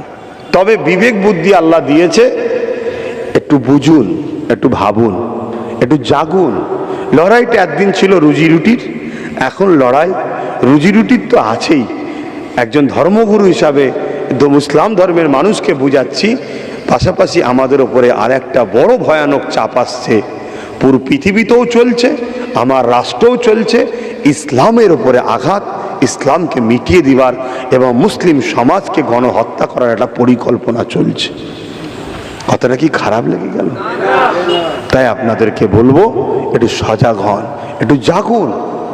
এই জেগে নিজেদের ঘরে যে পাওয়ারে তারা আমাদেরকে রুখছে, ওই পাওয়ার আমাদেরকে তৈরি করে তাদের মোকাবেলায় তাদেরকে নামাতে হবে। আমরা কেন সবসময় রাস্তায় নেবে হই হই করবো? আমাদেরকে তো বারবার রাস্তায় নামাতে চাইছে। আর অমনি বলবে কেউ কিচ্ছু করেনি, শুধু মুসলমানরা রাস্তায় হই হই করে। কথা বুঝছেন না? বোঝেন? পিছন থেকে টুক করে কেমড়ে নিয়েছে। আমার নবীর পাক আহালিয়ার বিরুদ্ধে কথা বল দিল এক চরিত্রহীন মেয়ে, টুক করে কেমড়েছে। এবার আমরা যে রাস্তায় নামাচ্ছি, শুধু মুসলমানরা এই রাস্তায় দেখ হই হই করছে, আর এদিকে আমাদের কাজ কামড়ও লস হচ্ছে। আর না নামলেও আবার ইমান যাবে, কেন প্রেমের পরীক্ষা দিতে হবে। আবার কোথায় কিছু নেই, বোরখা ধরে বেউজ্জুতি, আবার 3 তালাক লি বেউজ্জুতি, আবার দেখুন আইলাম মোহাম্মদ সাল্লাল্লাহু আলাইহি ওয়াসাল্লাম লি। আবার দেখুন এই পশ্চিম বাংলায় ভাটপাড়াতে এক মানবরূপী পশু, দেখুন ইসলামে নাকি রেপ করা পাপ নাই বলছে। কথা বুঝাস? আবার দেখুন এই যে কোরআন শেষ হয়ে যাবে। আবার দেখুন হাওড়া জেলায় আমার রাজ্যের সরকারকে বলছে উনি নাকি আমাদের আল্লাহ। এ বলছে না, বলেন? এইগুলো শুধু বারবার ইচ্ছা করে করা হচ্ছে, যাতে করে এইগুলো নিয়ে আমরা রাস্তাতেই পড়ে থাকি, কাজ কামও যাবে, আর আমাদেরকে মিডিয়াতে শুধু দেখানো হবে ইরাই যত ফেতনার মেলায়, ইরাই যত ঝগড়া করে, ইরাই যত সবসময় চিল্লাচিল্লি করে। তাহলে আমরা ওই পোকার পাল্লে পা দিচ্ছি কেন? আমরা গোটা 50-60 লোক তৈরি করে দেবো, কাউকে এমএলএ করবো, কাউকে এমপি করবো, কাউকে মন্ত্রী করে দেবো, করে দিয়ে ছেড়ে দেবো। যখনই আঘাত হবে, এই তোরা ঘরে বসে যেতে না, গাছে বাঁধবো তো ঘরে। কথা বুঝছেন না? বোঝে না? আর যে কটা রয়েছে ও কটা চাইলেও তো যেতে পারবে না। কোম্পানির মালিক তো সে তো চাইছে ইসলামের বিরোধী, তাহলে নিজেদের ঘরে কোম্পানি তৈরি করতে হবে। এবারে যদি অন্য কোনো কোম্পানি বলে যে ভাই আমরা আসো, প্রোডাকশন দাও, তোমার মাল দাও, আমি একসাথে হব, আসতে পারে, অসুবিধা নেই। কিন্তু সেই জায়গায় তার মতো তো আমি চলছি না, আমি আমার মতো চলবো, সে তার মতো চলবে। দুজনের মত এক জায়গায় হলে প্রেম থাকবে, আর না হয় ডিভোর্স হয়ে যাবে। কথা বুঝছেন তো নাকি? হ্যাঁ, তুই আলাদা থাক, আমি আলাদা থাকি। এই কথাটা কি আব্বাস সিদ্দিকী বলা ভুল করছে? আর না, এই বারবার নামবেন। যেমন কেউ কেউ বলে, কোনো মুসলিম নেতাদের মুখ থেকে আপনারা শুনেছেন কি জানি না, এটা তো মুসলমান নয়, মুসলমান সেজে আছে, যে এত ধর্ম সিলসিলা আছে মুসলমানদের মধ্যে, এত সিলসিলা আছে, এত দল আছে, কই কেউ তো এত আন্দোলন, কেউ এত অন্যায় দেখলে বলে না শাসকের বিরুদ্ধে, এর বিরুদ্ধে, শুধু ফুরফুরাওয়ালারাই বলে না? হ্যাঁ, দেখছেন কেমন দেখাচ্ছে? হ্যাঁ, আরে হক যে হবে সে অন্যায়ের বিরুদ্ধে বলবে। আর এই কথাটা বলে বাকি যে সিলসিলা না হক, তার প্রমাণ ওই নেতারাই করছে। তা বাকি সিলসিলার লোকেদের উচিত এদের বিরুদ্ধে কথা বলা, নাই তোমরা যে 2 নম্বর, এটা প্রমাণ হচ্ছে। কেন প্রত্যেকটা নবীদের সুন্নত ছিল জালিম শাসকের জুলুমের বিরুদ্ধে লড়াই করা। জোরে বলুন সুবহানাল্লাহ। অতএব জালিম শাসকের জুলুমের বিরুদ্ধে লড়াই যদি কেউ না করে, সে সিরাতুল মুস্তাকিমে নাই। আর হক আলেমের নমুনা হলো এটা, তার সাথে কখনো সময়ের জালিম শাসকের বন্ধুত্ব থাকতে পারে না। এটা মাথায় থাকবে তো নাকি?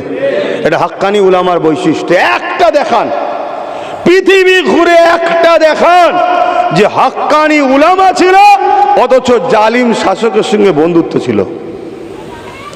হ্যাঁ, এমন হতে পারে কেউ একদিন বলেছে যে বাবা এ ভালো লোকের সাথ দাও, তখন হয়তো সে ভালো ছিল তাই বলেছিল, পরবর্তীতে সে জালিম হয়ে গেছে, সেই কথা আর এখন তো খাটালে হবে না। কি ডেট থাকে, ডেট এক্সপায়ার হয়ে গেছে। আমার কথা বুঝছেন তো নাকি? হ্যাঁ, এটাও একটা ষড়যন্ত্র চলছে। ওই জন্য বলছি ডেট এক্সপায়ার হয়ে গেছে।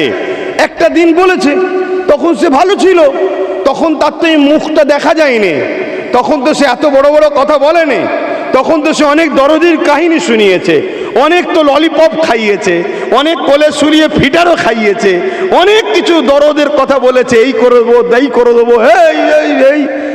তা আমিও ভেবেছিলাম তো ভালো, তিনিও ভেবেছে ভালো, উনিও ভেবেছে ভালো, তো তা একটা মুরব্বী কেউ যদি আলেম বুজুর্গ সে যদি ভাবে এর দ্বারা জাতির উপকার হবে, মানুষের উপকার হবে, সমাজের উপকার হবে, ওই মতো অত বড় অপদার্থ না এসে যায়, তো একটা কথা বলতেই পারে। কিন্তু আজ যখন কেউ বলে দেবে মসজিদ মাদ্রাসার পক্ষে লড়াই করলে আমি সব থেকে বড় দুশ্মন হব, এখন বলা যাবে? তো এখন বললেই কিন্তু ফতোয়া ঘুরে যাবে। ফতোয়া তখন আর কত বড় পীর সাহেব, কত বড় বুজুর্গ আর হবে না। এক কথা বুঝছেন না, বোঝেন না? কিন্তু সেই পুরাতন ফতোয়া এখন লাগালে হবে? হ্যাঁ, এই কথা বুঝছেন তো নাকি? খুব সাবধান হন বাপ, খুব সাবধান হন। সংসার যখন হালাল থাকে, স্বামী স্ত্রী সম্পর্ক হালাল বৈধ আছে, কিন্তু যখনই একবার দুবার তিনবার তালাক বলে দেয় তখন সম্পর্ক বৈধ থাকে? যতদিন হালাল ছিল হালাল ছিল, যতদিন ভালো ছিল ভালো ছিল। এখন তুমি তো বাপ ডিভোর্স দিয়ে ফেলেছো, এখন তুমি তো বলে ফেলেছো কোরআন শেষ হয়ে যাবে, আমার উন্নতি শেষ হবে না। বিরাট বড় কথা বলে ফেলেছো। হ্যাঁ বলতে পারো এটা ভুল হয়ে গেছে, তো বলো না, বললেই তো সব মিটে যায়। না আমি কেন বলবো, আমি বিরাট মাথা, তুমি কচুপুড়া কিচ্ছু নাই, মরবে জাহান্নামে ঢুকবে। কথা বুঝছো না, বোঝো না? যদি এরা না জাগে এরাও মরবে, শেষ হবে আবার কি? তোমার মূল্য এতটুকুই, অন্য কিচ্ছু নয়। বিগত দিন আমরা সব দেখেছি, যতক্ষণ চেয়ারে বসে আছো জি স্যার জি স্যার জি স্যার জি স্যার জি স্যার, চেয়ার নেই ব্যাগ নিয়ে বাজারে যাচ্ছে, কেউ দেখার নেই। বিগত দিন হয়েছে না হয়নি? মিলিয়ে দেখো না। রম্মা বিনিমাতি রব্বিকা ফাহাদ্দিস। আর একটা আলেম সে যত বুড়ো হয়, যত তার বয়স বাড়ে, সে যদি রাসূলুল্লাহ দিনের পক্ষে কথা বলে, নবীর গোলাম হয়, তার ইজ্জত বাড়ে। হালকা বয়সের থেকে বয়স বাড়লে আরো ইজ্জত বাড়ে, কেন সে তখন মুরব্বী হচ্ছে, তার সম্মান বাড়ে। জোরে বলুন সুবহানাল্লাহ। তাই নবীর পক্ষে থাকো, নবীকে ধরো। হ্যাঁ আমি সবার সঙ্গে ব্যবসা করব, সবার সঙ্গে লেনদেন করব, দুনিয়াদারিতে সমাজনীতি, অর্থনীতি, রাজনীতি করব, হিন্দু খ্রিস্টান দলিত আদিবাসী সবাই মানুষ মিলেমিশে চলবো। কিন্তু তোমার সাথে বিজনেস করি, তোমার সাথে রাজনীতি করি, তার মানে এটা নয় যে তুমি আমার দিনকে মিটাবার কথা বলবে, আমার কোরআনের বিরুদ্ধে কথা বলবে। এটা কখনো মেনে লিবা যেতে উম্মতে মোহাম্মদী রসুলের উম্মত কখনো আশেকে রসুল্লাহ আলেমে হাক্কানিরা মেনে নিতে পারে না। এটাই তো কথা। আসো সালাত ও সালাম পাঠ করি। ইয়া নবী সালাম, ইয়া রাসূল,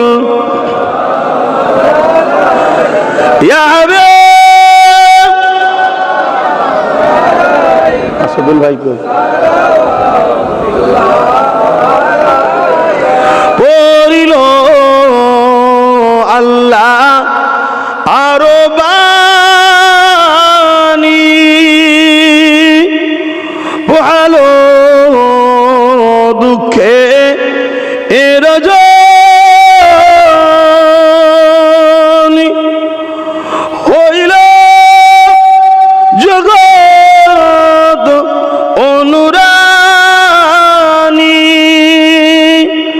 আমিনার নয়নের মনি, ইয়া নবী সালাম,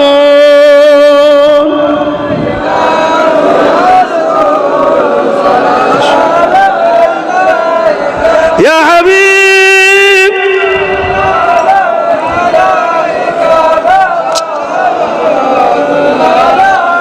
ভাই এখন আপনাদের কাছে হযরত মাওলানা মোহাম্মদ আসাদুল্লাহ ভাই, তিনি আপনাদের কাছে এসেছেন। সম্ভবত আসাদ ভাই, আসাদুল ভাই বলেছি, আসাদুল্লাহ তো, যাক আলহামদুলিল্লাহ তিনি এসেছেন। আমরা আসাদুল ভাই বলে ডাকি, তাই পুরো নামটা এইভাবে না জেনে একটা যখন এখন একসাথে যখন থাকবো একটা আলাদা নামে ডাকা যায়, কিন্তু জলসার মাহফিলে তো তার নামটা সেইভাবেই বলা উচিত।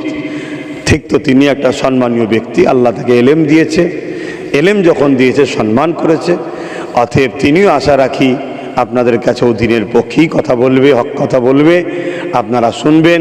হয়তো আমি মানুষটা একটু খারাপ, সবারই তো ভালো নাও লাগতে পারে, দূরে দূরে একটু থাকেন হয়তো। এখন আমাদের আসাদুল্লাহ ভাই হজরত মৌলানা মোহাম্মদ তিনি এসেছেন, আপনারা সকলে আগিয়ে এসে তিনার মজলিসে বসে আলোচনা সকলে ধীরে স্থিরভাবে শুনবেন।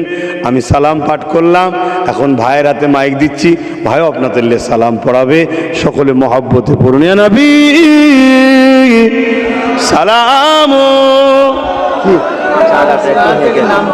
ওটা চাচাকে দিয়ে বলা হবে, মৌলানা এসে যেন কথা বলে।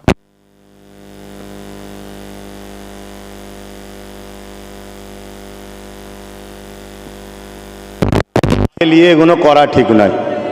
আমি যেটা বলছি শোনো, উনি বলবে না তো কে বলবে? উনি তো জানে আমার পীরের বাচ্চা, উনি কি না বলবে? আচ্ছা বলুন তো, উনি কি না বলবে? এ তো স্বাভাবিক ব্যাপার, হ্যাঁ বলবে, এ তো কমন ব্যাপার, কিন্তু আমাকেও বোঝা দরকার।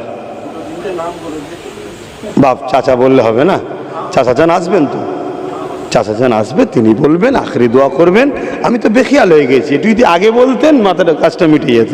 আমি একদম বেখেয়াল হয়ে গেছি। যাক, এই জলসা নিশ্চয়ই আপনারা জানেন সোনার জলসা, তাই তো নাকি? হ্যাঁ, সোনার জলসা। এ থেকে কিন্তু অনেক জায়গাতে আবার শুরু হয়েছে এখন দেখছি, কিন্তু এইটাই হলো সোনার জলসা প্রথম। আমার লাইফে জানা অন্য জায়গায় দেখিনি, এখানেই দেখেছিলাম। আর তরলপুর হলো আমার দাদা হুজুরের ঐতিহাসিক একটা গ্রামের মধ্যে একটা গ্রাম। এখানে অনেক বড় একটা ঈদগাহ আছে, সেখানে হুজুর কেবলারা প্রতি বছর এখনও মনে হয় নামাজ পড়ায়, হুজুররাই পড়ায়। তো যাই হোক, সেই গ্রামের এলাকারই মানুষ, আপনারা তো সব জানেন।